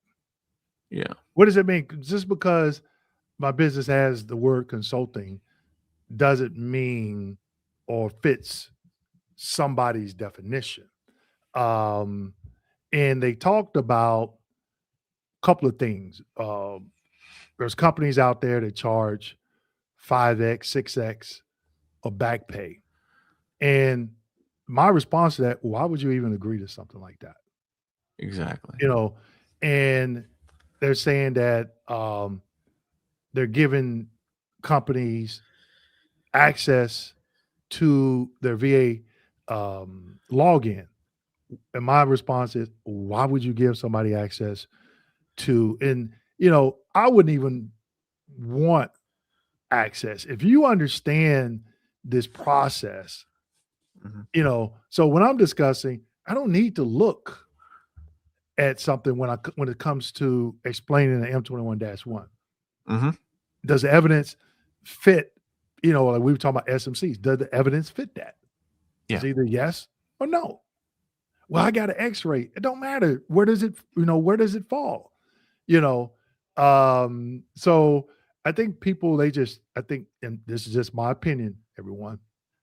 I think people just throw that out there for um, clickbait, because are there some companies out there that are doing things like that? Yeah, and I think that they shouldn't. But also, the veteran has to take responsibility as well and say, and I get it, because you're trying to get service connected, and someone got a sales line for you, and it sounds good. But on the flip side of that, I think, and just my opinion, folks, I think veterans can do this themselves. Now, I understand there's older veterans that may not understand technology. They need to go out and get representation. But at the end of the day, most people, they've contacted me and say, "Hey, Dwayne, I purchased your first book, follow you on YouTube. Hey, I got to 60% on my own. Great. Now go teach somebody else, Yeah. what you follow." So they don't have to, they're not calling me. Um, but at the end of the day, it invested time. So I'll just give you a few minutes to give your opinion. If I don't want to put you out there on No, front that's street, fine. but I if you mean, got an opinion about that. I do have.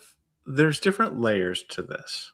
Okay, so claim sharks, in my opinion, are organizations that charge, and they're not accredited, and they charge any kind of back pay based upon returned gains. You went up from Yep. 60% to 90%. Charging back pay of any kind is a violation of federal law. Like you're not allowed to charge anybody back pay. Now, I think that is a clear claim shark. Another claim shark tendency is if you have a built-in in-house DBQ section, like one of those companies that's currently being sued right now, to where Yep.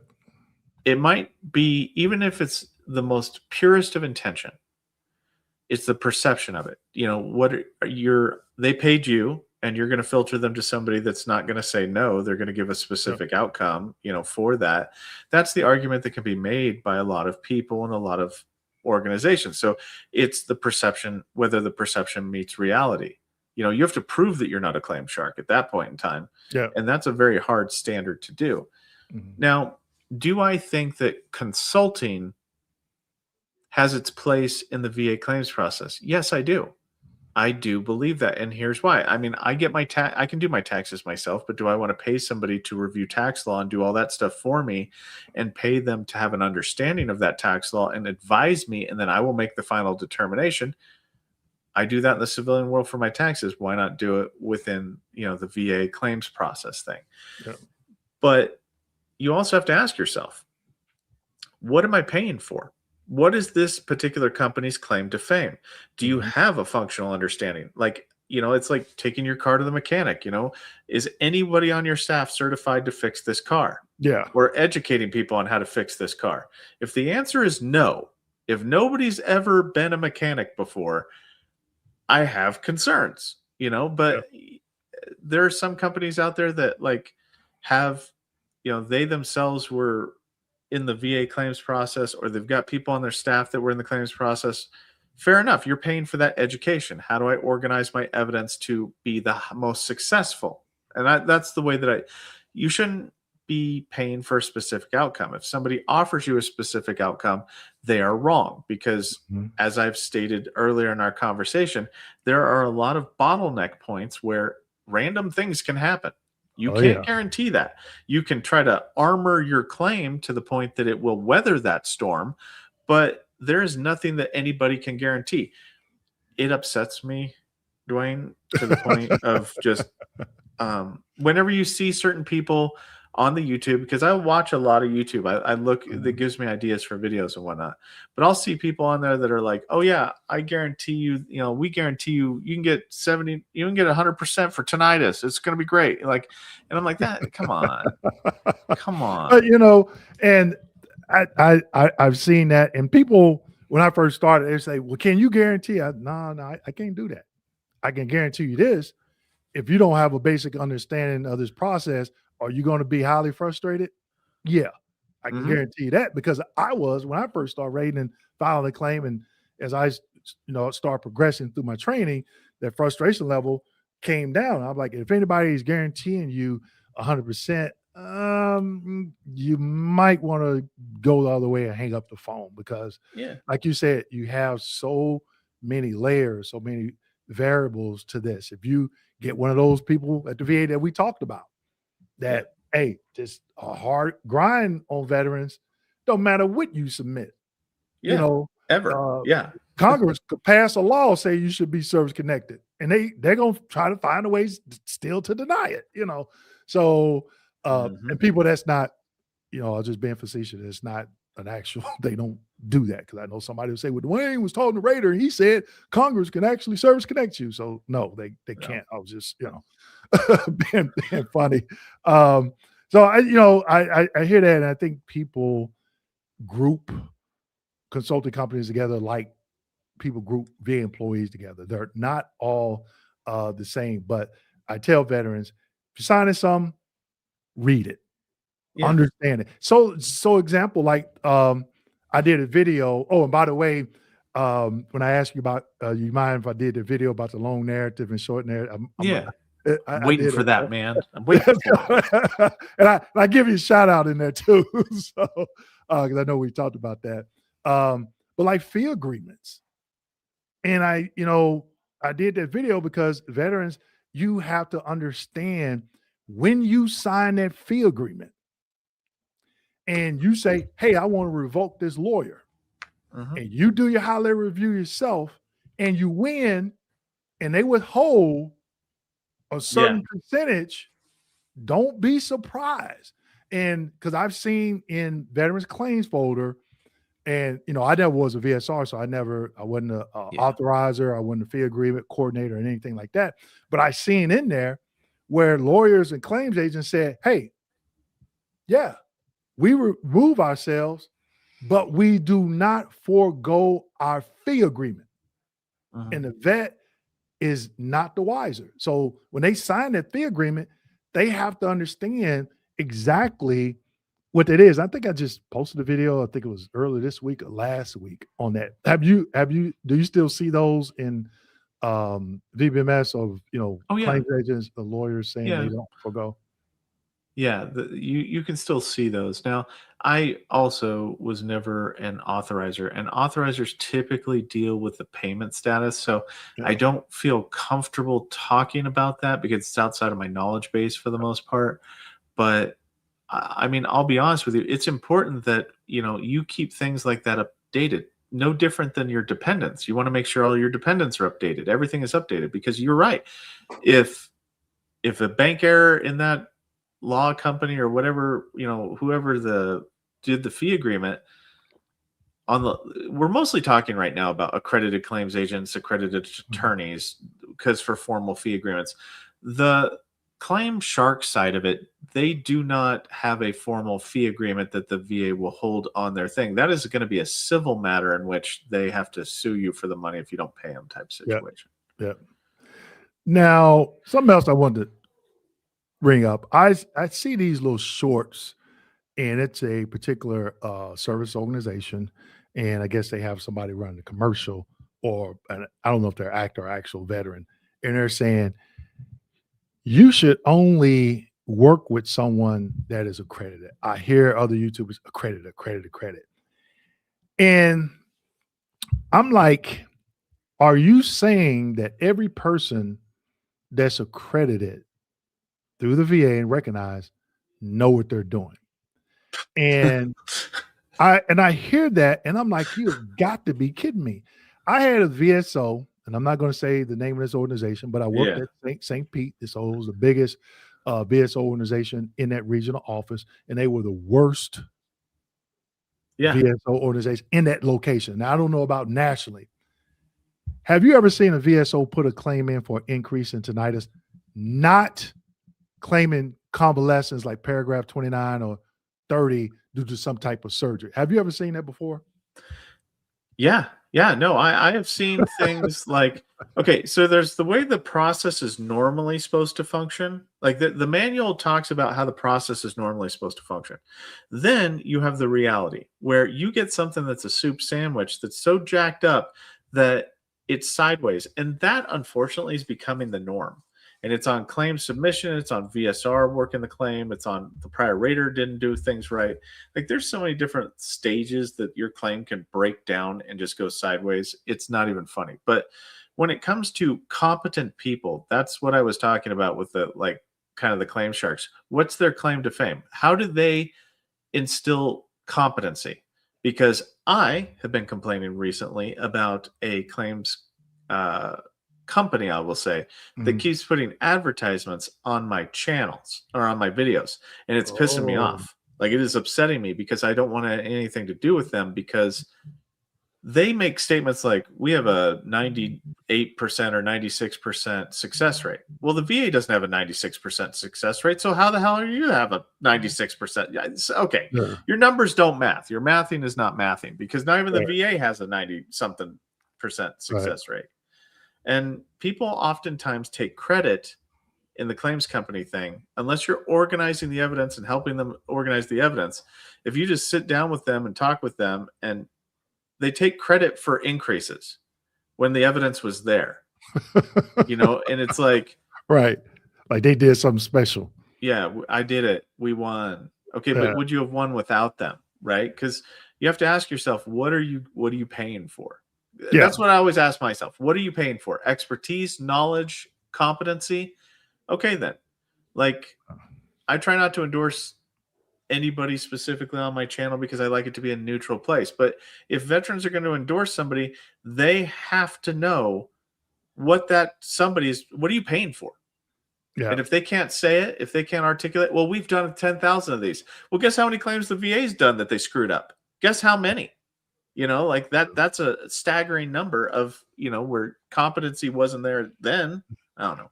I think that because I had looked into that, and when you run ads, I know years ago, I've been on YouTube over 6 years, you could target certain channels. Now you can't do that. I think it's you could target certain niches or something like that. Yeah. They call it something. So I think that's, they're probably doing that. They looked at the name, probably looked at some of your content. I was like, Yeah. oh yeah, a lot of people watching Let's him put them on because there. yeah.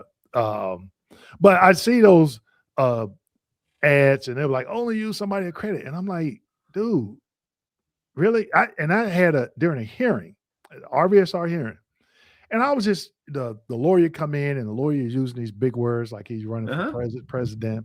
The vet's there, and they're really nice because they don't want to piss me off. I'm like, dude, just speak your mind, right?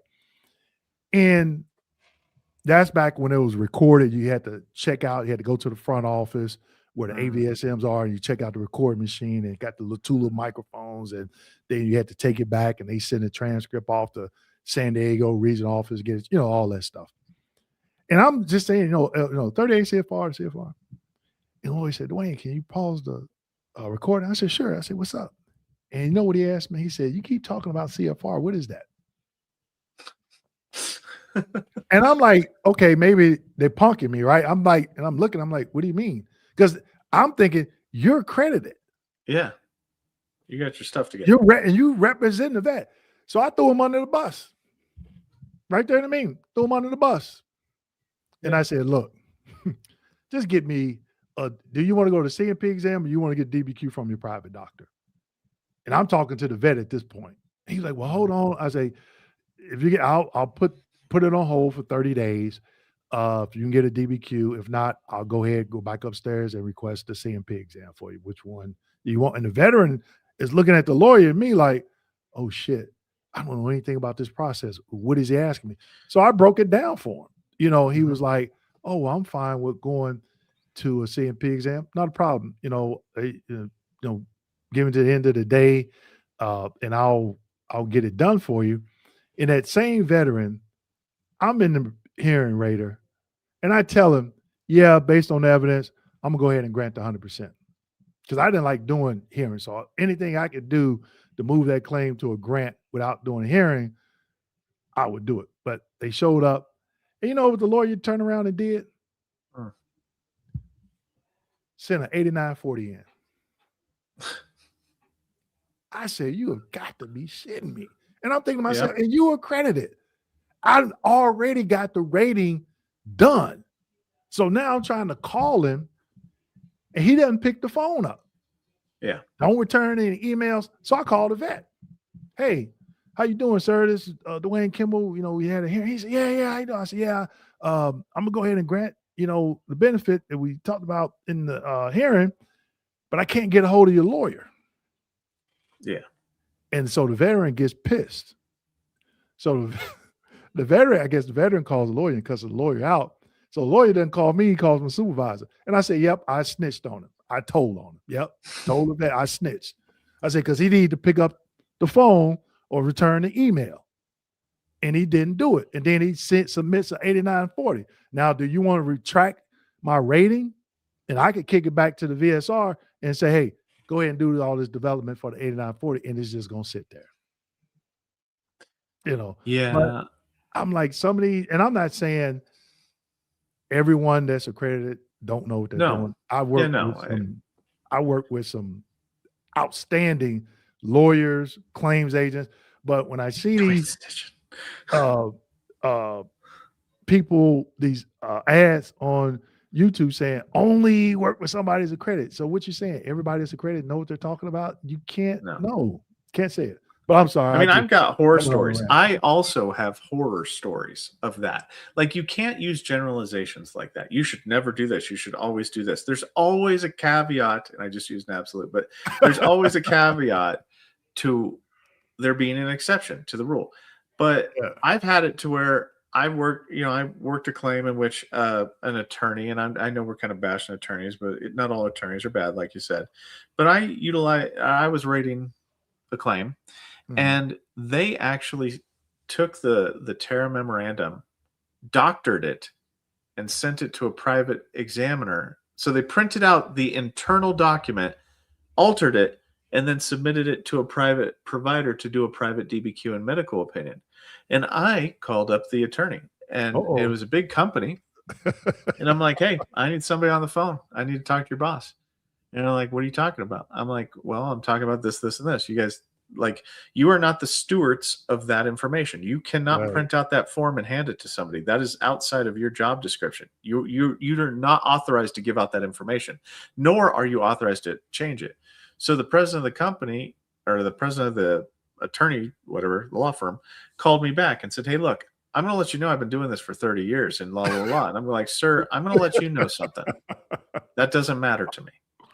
Yeah. Okay. Number one, it doesn't matter to me. Number two, do you understand what it is to alter a document and actually like misrepresent the facts and the truth in a statement? Do you know what that legally equates to? You're the attorney. You let me know. You know, and I was like, look, man, I'm not trying to jam you up, but I'm just like, this is unethical what you're doing right here. Like what you did is you did not have permission to review that, to disseminate that document. You did Right. not have permission to alter that document, and somebody altered it. So I showed him where they altered it, and he goes, oh, I'm so sorry. That is, we will train the entire staff. And I'm like, look, I don't care about that. I'm not trying to get anybody in trouble. I'm not going to, because we're supposed to technically report that to OIG. Yep.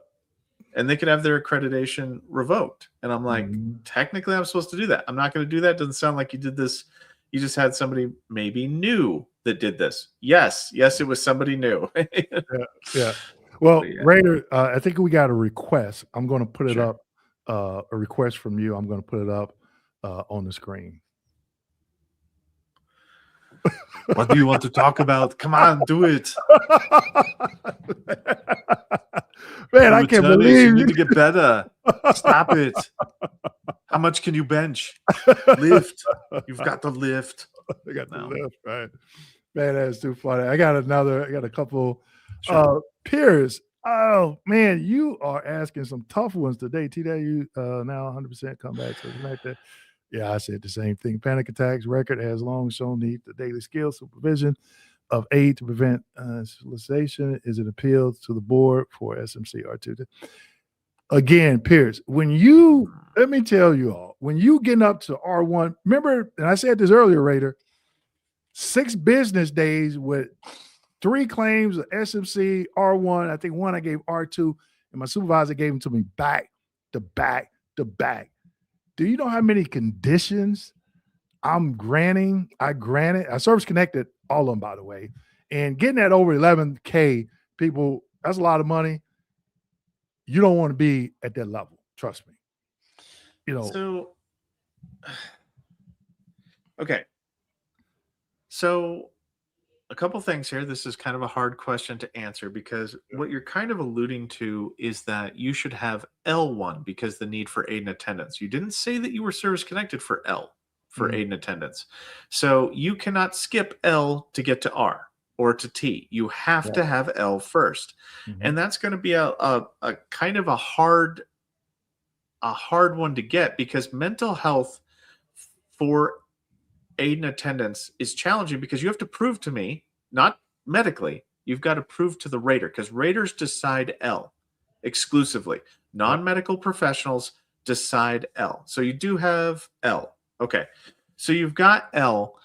The requirements for T are that you have to, and I'm speaking a little outside of my zone because I'm not a TBI SMC guru.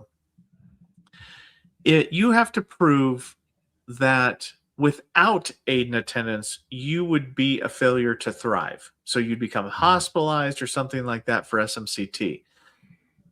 The problem with trying to prove that is that you have to, medically show that you would fall basically apart if you didn't have aid and attendance for the T, the new changes that just happened. Yep. But that's probably going to the board. I don't know if it's a correct path. We can't make that determination for you, whether or not that's a correct path. It'll depend on your evidence. If your evidence shows it, or if it doesn't show it, that's going to depend on what you're going to do. But if you're trying to use Barry v. so-and-so for the half steps, the VA has not implemented that yet. I mean, they are granting it, but there's it's hit or miss because it's down to the individual rater's interpretation. Formally, the VA has not put out something. They just say follow the M21 as currently guided, which means it's a hit or miss. So I Yeah. don't know. That's my answer. Yeah. Yeah, it was kind of threw me for a loop for that one. What's going on, Scorched Earth? I still need to hit you up. I need to figure out those holsters and get up to Jacksonville, but I know it's cold up there now, so I'm going to stay down here in uh, Southern Florida for a little bit. I'm sorry, it's going to hit for the fifth morning star. So preventing physical activity and now obese and have sleep apnea and current diagnosis. Is this a viable secondary? I did a video, Raider, and maybe you could talk to more about this because I did it. I want to say it was early last year. And I've only rated a few of these where I granted a benefit using obesity as an intermediate step to sleep apnea. Like sleep apnea is an intermediate step secondary to back condition because the veteran was unable to, exercise and now they have sleep apnea. Have you done any ratings or reviewed any ratings as it pertains to intermediate step in that situation? Okay. Yeah, like obesity as an intermediate step is fine. But what happens is there's two different medical opinions that happen in that instance. The first medical opinion is, did the service connected condition cause obesity? That has to be true medically explained that way. The primary or the secondary? So the secondary. So there's two different medical opinions. Did did the service connected condition cause obesity? So that's the first hurdle. Mm-hmm. So you have to come to an at least likely as not. Now I'm going to tell you the fifth metatarsal, so your pinky toe, is not, whether or not the pinky toe on one side of your foot is not a persuasive argument to most examiners. They want to see more things like that because you technically could go in a swimming pool and exercise technically and have a low aerobic exercise. So that's not the most persuasive argument because that kind of injury typically gets rated under like 5284 for other injuries of the foot. And it probably is a 0% rating. But that's the first hurdle is, did the service connected condition cause the obesity? And then the second medical opinion is, did the obesity cause what is the new disability? So you have to have both of those fact patterns be true in order for the rater to be able to grant. If one of them falls apart, then the entire theory, falls apart. Okay. All right. Yeah, that's something that I probably rated a handful. I didn't see a lot of those. I don't know why, but I didn't really. I rated a few, but then once I retired from the VA, I started getting questions about it a lot, and I was just like, "Wow, okay." When I was there, you didn't see that a lot. And he says, "I'm diagnosed with flat feet and plantar." I'm assuming plantar fasciitis. Yeah. Okay. All right. I mean, that'll come down to, because those two have to be combined together, with flat feet being the primary because it can get the maximum benefit of 50%. It depends on how severe it is. It depends on what is going on, in terms of medically, can you explain how those cause you to not, to basically, because you have abnormal caloric intake. So that's one half the equation. And then the inability to burn off that caloric intake. So if you don't have a reason why you're consuming normal calories, like the examiner can also take the off ramp of, well, just eat less. Your choice. And I'm not being mean or anything like that. I'm just saying, like, sometimes the examiners do this where they're like, okay, if you can't exercise, then don't eat as much. Right. And you have to have, like, the most successful claims in this situation typically have multiple facets to it. Like, I have service connected depression, which causes me to emotionally eat. I have a drastically abnormal caloric intake. So, and then I have this inability to burn off the calories due to these service connected conditions preventing me from exercising. Like, that's a dilemma right there that has a higher likelihood of,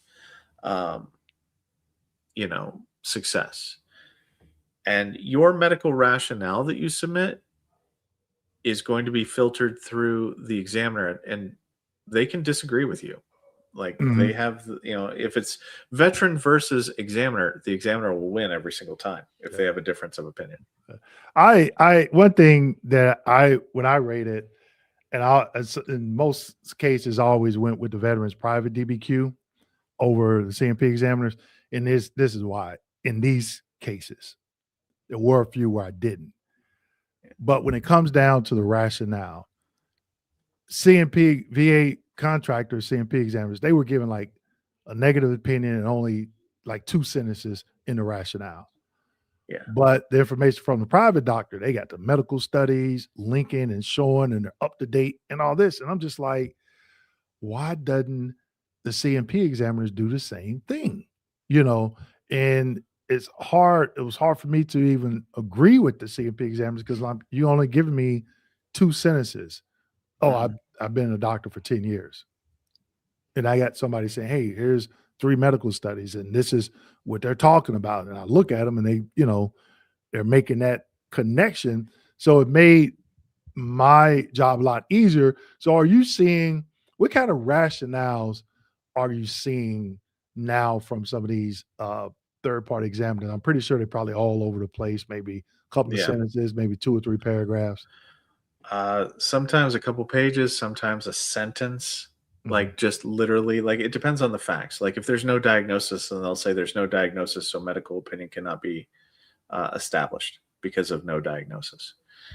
But another thing you have to consider is it really depends on if we're crossing body systems for these intermediate steps. So if you have if you're filing a claim for sleep apnea due to obesity caused by mental health, right? Like the obesity was caused by the mental health. The problem that you're always going to run into is that the examiner who's reviewing for the OSA has no background in mental health. So it's going to be harder for them to make that first medical opinion. Did the primary mental health condition cause obesity? That's outside of the scope of practice of the nurse practitioner or doctor, primary care doctor that's making that determination. So that's another kind of complexity for using the intermediate step of obesity is what is the originating thing. If it's a musculoskeletal conditions combined that caused you to become obese, which caused you to have sleep apnea, there's no issue there because the person reviewing sleep apnea can review all the rest of that stuff and that's within their wheelhouse. But you have to, this is where organizing your evidence in a certain way or preparing your evidence for that, going to the mental health provider and having them weigh in on whether or not your mental health caused you to have obesity. That's a complex thing that needs to happen. And oftentimes people don't prepare for that. And that's the weakest link where the examiner goes, look, your obesity has nothing to do with your sleep apnea. And it's like, or your obesity has nothing to do with your mental health because they're not speaking from a position of authority. They're speaking from I can't prove it to be true. So that portion of the medical opinion's, disqualified. Okay. Well, man, we covered a lot of information today. Good information, a lot of clarification that's needed. And I'll continue to tell vets, continue to get educated. You just the basic, understanding the different ways of service connection. I talk about that in my book. And, you got to start there. And I think a lot of veterans, they miss that. They miss the 3 elements for direct service connection. Somebody may say, oh, yeah, I got a nexus. And I say, well, read me the rationale. Well, you see, it was completed by a specialist. It's not what I asked. Yeah. Well, what's the rationale? So you went and paid for something, and just because they're a specialist, you about to kick it over to the VA, and you think you're good to go. You might run into some problems, like Houston. Hey, we got a problem. But I'm not going to take up too much more of your time, Raider. Is there anything that you that we didn't talk about? I know we could probably go on and on and on. Oh yeah, this could be a 24-hour a day stream just talking about stuff. But yeah, but anything we probably left out. I know you're going live tonight, so I don't want to push you too far because I know you're going to be back on, maybe answering some questions. and stuff like that. I was just been looking at the comment section and kind of like looking to see if anything jumped out. But I know we talked about, oh, real quick, individual unemployability. Head of VSO, tell veterans, if you got IU, you cannot work. And I think it was last year, maybe year before last, I shared a video from the VA's channel. I think it's called Sit Rep or something like that. Mhm. And he did a good job breaking down IU, marginal employment, poverty level, if you can work, if you got IU, if you can't, and if you're 100% PTSD. And I saw they sent out another email, and I guess they did another video. So can you elaborate on if a veteran has individual unemployability? Mhm. Can they hold on one second, Raider? Yeah, but oh, I'm on live, John. I'm on live. That's okay. Sorry about that. We got family. Take the food. Take Yeah, the no. So can you elaborate on if they can work if they are service connected for IU? I mean, okay, so yes, you can technically work. There's a lot of caveats to that, but it can't be gainful employment. So at the end of the year, you cannot make more than what the reported amount is for the veteran alone. So it's not for family; it's only for the veteran. And I'll be honest with you that the VA itself doesn't care until the IRS or the Social Security Division or when they kick it back.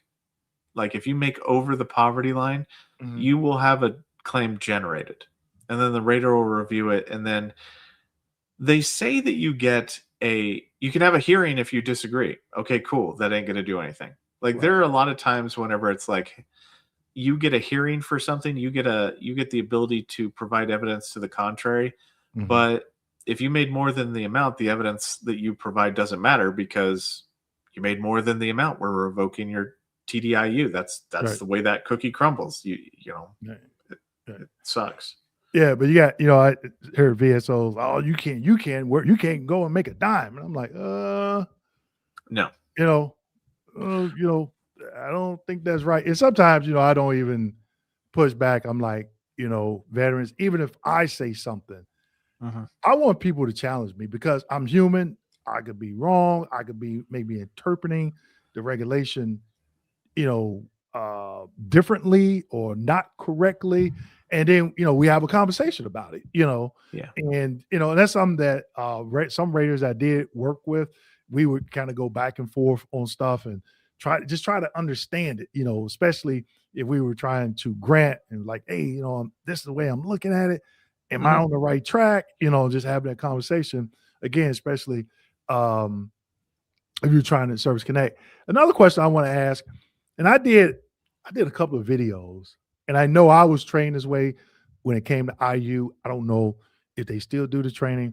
I was always taught individual unemployability is not a standalone claim. It is a claim for increase for the service connected conditions that you state prevent you from gainful employment. Is that still correct, or It's yes and no. It's a hybrid. It is a claim for increase oftentimes, but it can be a standalone benefit.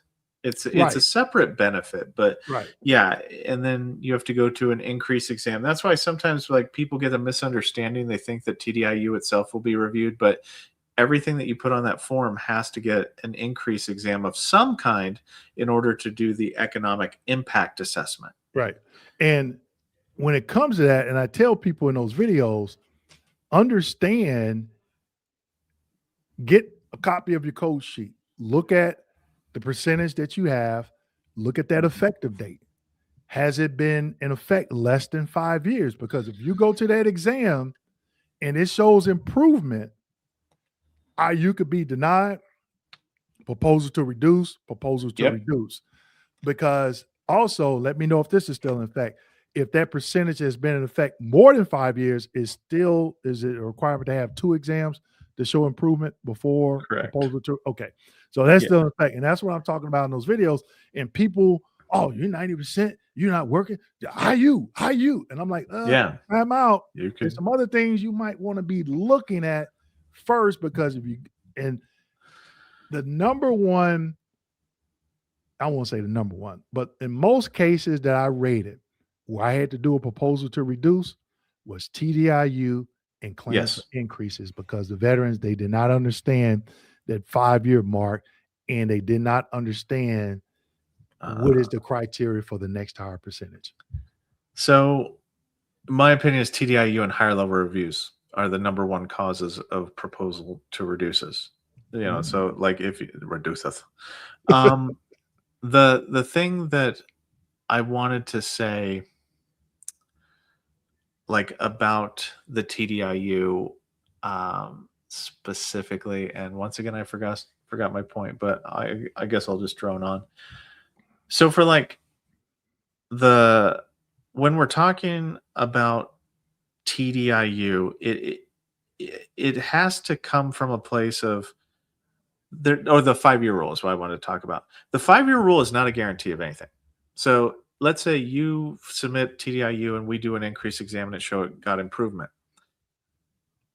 The rater can do an at-once exam and say, okay, let's get that second exam right now in the middle of this claim. Let's do this. Ooh. Yeah, if you want to be spicy, they can get spicy. So like if you like so raters have the ability to get that at once exam now, which QRT pushes for. Let's just you know what? Let's get the second one right now and just see what happens. Wow. So that can happen a lot. Now I'm of the opinion to where I'm like, look, no harm, no foul, and I'll put in the rating decision. Hey, look, we showed improvement here. Should you file again? And that improvement is found to be consistent, we will propose to reduce you. So keep that in mind. Giving them a heads up, like, hey, yeah, I'm giving them a heads up, and I can technically get a quality error for that, but I don't push that second exam. But there is in VBMS, we have the ability to do an at-once exam, in which we'll do the at-once exam, defer back, get a new examination, and that is an acceptable practice to where the 5-year rule doesn't hold any, it doesn't compel us not to do that. Like there's no like, but wait, you can't do it. You need a second exam. All right, challenge accepted. Here's your second exam. Let's see what you got. And some people that wear their bias on their sleeve do that. Yeah. They'll do it instantly. They do not care.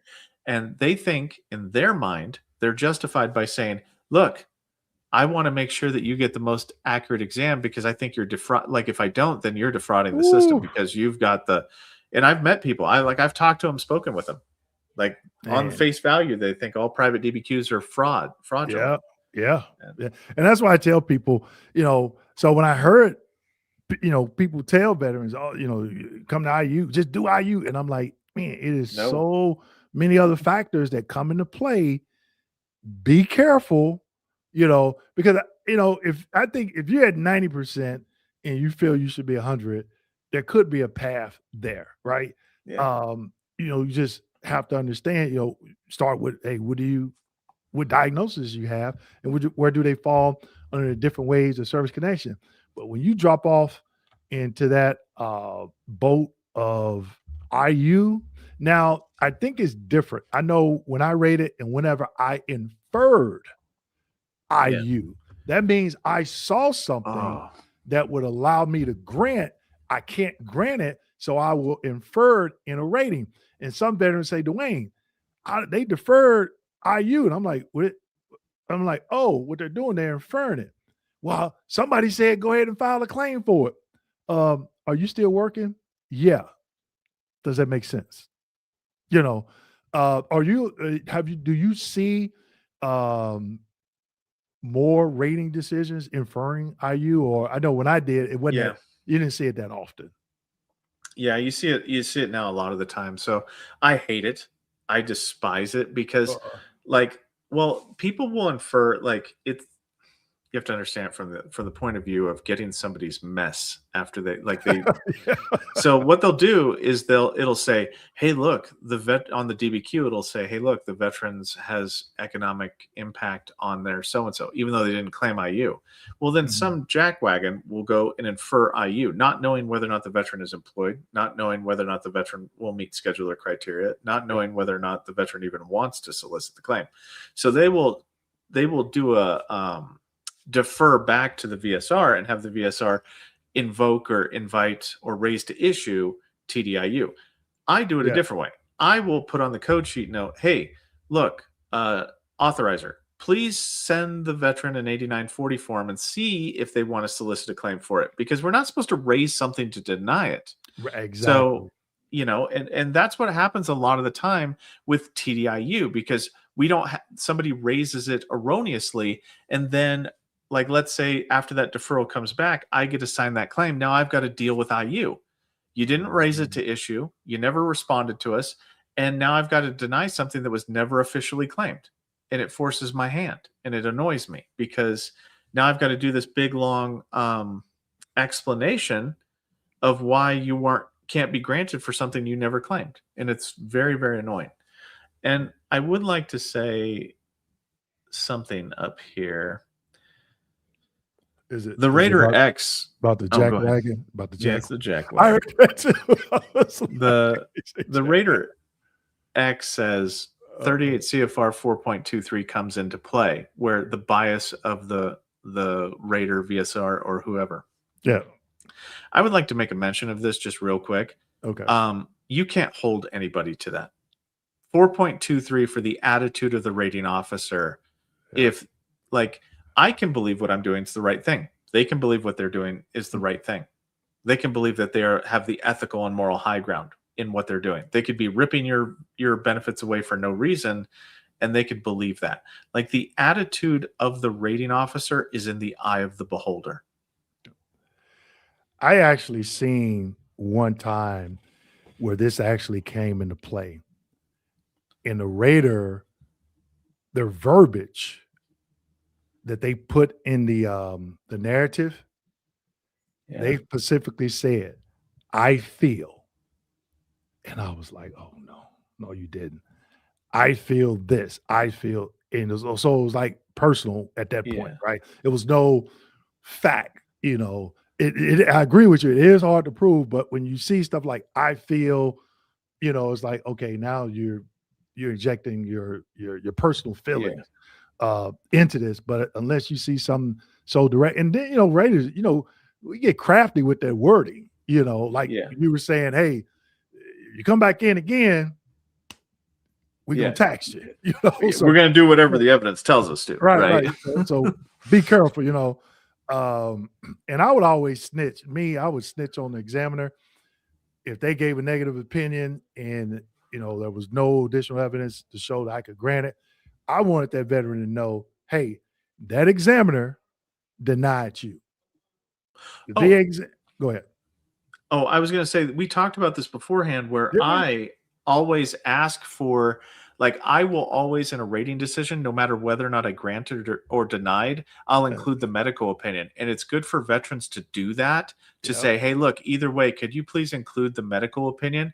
Because that way, sometimes Raiders skim the medical opinion. They don't fully read it. And if the medical opinion itself states explicitly that you should have been granted, or they use an intermediate step and concede, like weight gain caused by so-and-so, you can use that medical opinion in other rating decisions. Right. And then I think we were talking about that when you showed me the short and long form narrative. And I talk about that in the upcoming video. I think I even did an example lay statement of wording of how I would, word asking them to do it. And you did state that they don't have to, but you can ask, and hopefully they do. But I always want that if there was a CMP exam and the examiner said no and I denied, I wrote verbatim, hey, your CMP exam dated this date, the CMP examiner medically applying, and I would just word for word, I would put it in there, so, and I did an older video, and that's no pun intended, when I say I got a video for that, because I'm always saying that. I did a video on that. I did a Yeah. video on that. I love it. Where what was it? I just lost my train of thought. Where who denied your claim? Was it the rater or was it the CMP examiner? Because if you didn't get a CMP exam, the rater denied it, meaning you didn't meet the criteria under one of the different ways of service connection, you were claiming it, right? But if you went to that CMP exam, and I've actually seen, and I think in that video I talked about where I had to explain that, excuse me, the exam was, I think I can't remember what the verb is, erroneously requested. Yeah. Even though there's a positive opinion, there's no link in service. So sometimes I've seen where an examiner, VSR, another rater would request a CMP exam and one wasn't warranted. And then there's a positive opinion. I get it. And I'm like, well, wait a minute. The veteran just went to the VA and they diagnosed him with this, but there's nothing in service. Yeah. So I can't grant have that positive. Yeah. Yeah. Yep. And I had this one VSR man, and I hope he's listening to this. He's probably not, but if he is, he was just straight garbage. Back when we rated, we would have these black bins and we would put the paper files in it and you had to put a lock on it. And I had like a little cart to put them in. I was in a van pool. I get home. He's like, yeah, I got 5 easy ones for you. The veteran claimed an increase. I'm like, all right, cool. He said, the exam is back. All right. I open it up. Guess what, Raider? This knucklehead requests a CMP exam for increase. The veteran is not even service connected. I look at the 526 and the veteran states, I'm claiming an increase in my back condition. This knucklehead didn't look at the previous code sheet to verify if the veteran was service. And the veteran went to the exam. And I'm like, and then no diagnosis, no treatment, no complaint in service, nothing, denied. Yeah. But the veteran is thinking the whole time, I'm getting this. Yeah. And I'm like, that would just burn me up. And I go to my supervisor, a coach. I don't know if they call them supervisors now, but coaches, they call them coaches. Still coaches. And I said, hey, I need a new VSR. I'm sorry. This dude is garbage. Well, you shouldn't say that about your team member. Okay. Exactly. Let me think about that. He's garbage. Yeah. He don't know what he's doing. And I was she was like, well, can you train? That's not in my roles and responsibilities. USAjobs.gov does not say rating veteran service representative. If you have a garbage VSR, you need to train them. Yeah. And unfortunately with this, that's the general state of things. Somebody did something wrong. So the veteran went to the exam. We're still going to deny for element 2. Yeah. And we'll do the favorable findings. But a lot of the time, yes, we get the claim in a state in which something that shouldn't have happened. Unfortunately, that's the way of life of the rater nowadays, is that the system is working outside of its proposed thing because somebody didn't do what they were supposed to. Yeah. That's why there's such a disconnect between the VSRs and the raters and the authorizers, because they generally, and I can't speak for everybody, but everybody's pissed off at everybody else because it's like, why are we even paying the VSRs if I have to order the exam? Yeah. So that 4.23, the disposition and attitude of the rater, can sometimes be strained based upon the internal process and how things have internally happened, to the point where it's like, look, I'm gonna have to spend 5 hours on this claim that should have taken me 34 minutes to complete because somebody else wasn't doing their job. Yeah, most definitely. All right, Raider, I'm not going to keep you, man. I'm gonna get out here and it's hold on, everybody. I'm gonna give y'all an update. It is mostly sunny, 82 degrees in sunny Tampa, Florida. So I might even just stick my feet in the water. One day I'm gonna go live and just show my feet in my hot tub. Just do that. Like James Brown, gotta get in the hot tub. Ooh, it's hot in the hot tub. Okay. But Raider, hey, it's always a pleasure, man. I really like your content. Keep doing what you're doing, giving the information. I think people can see, like old head raider like me and you, and seeing, Mhm. the differences and stuff like that. But at the end of the day, we got a common goal to get, the right information to the veterans to get them to wherever Yeah. percentage they feel they need to be. But again, thank you for coming on. Everybody put a fire emoji in the chat. Let Raider HQ know that you're glad that you came on today. And you're going, what time you say you're going live again tonight, Raider? 6 p.m. Mountain Time. Okay, so he's going. Is that every Saturday you do that? Yeah. Yeah, I do Okay. it every Saturday. And I go live the first Wednesday of every month at 7 p.m. Eastern Standard Time. Then the second Wednesday of every month with David Piatak over at VA Housing Education. So everybody make sure you go out there and show Raider support, subscribe to the channel. And again, he has some really good information. And people, what pisses me off, the best videos that he does gets like 1.2K views. Those are the ones that you need to be watching. Well, Stay thank you. away from cola videos. That's not gonna do anything for you. Okay, not gonna do anything for you. When you see a topic, maybe on my channel or Raiders channel, and it's boring, you might want to watch it. Okay, because Yeah. those, in my opinion, are the most important ones. So Raider, I give you last thoughts if you want to share anything, but man, you are welcome anytime over here at KMD89, the VA Claims Consultant. Yeah, I think number one, I appreciate you having me on. It is a privilege. I think like maybe in the future, sometimes whenever the tinnitus, sleep apnea, and mental health actually drop, like obviously you and I are going to do videos beforehand of what happens, like prepare your claim. It might be good to do a collaboration of now what? Like Yeah. let's say that something has happened. Now what do we do with our claims? And it could be just, it's so situational in a lot of situations. But the mental health changes explicitly. What that's going to look like and how that rating gets actualized is going to be new, uncharted territory for veterans. So they're going to need to become acquainted with that. And that'll probably be one of the largest like video views that you and I collectively could have, especially on mental health. Yeah, most definitely. Yeah. So yeah, anytime if you ever want me to come on or whatever and just give my old head view or whatever, or let me know. Always happy to support. There is another Raider, retired Raider. He has a channel.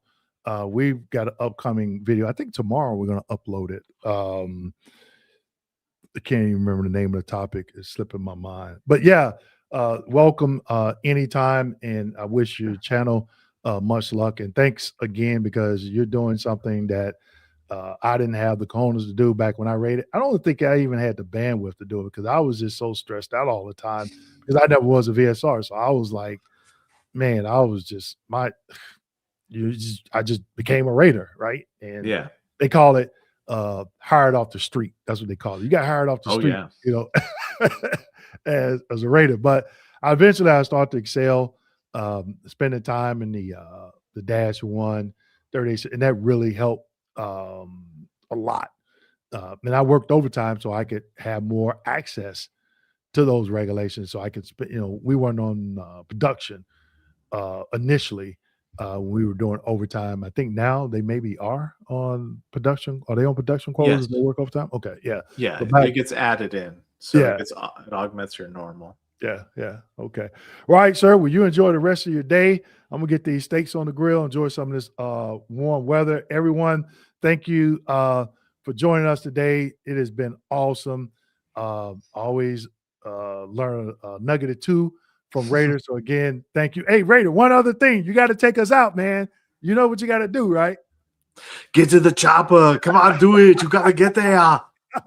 What are you doing? Get to the chopper. Come on. I love it, man. I love it. Hey, take care, Raider. Everybody enjoy the rest of your weekend.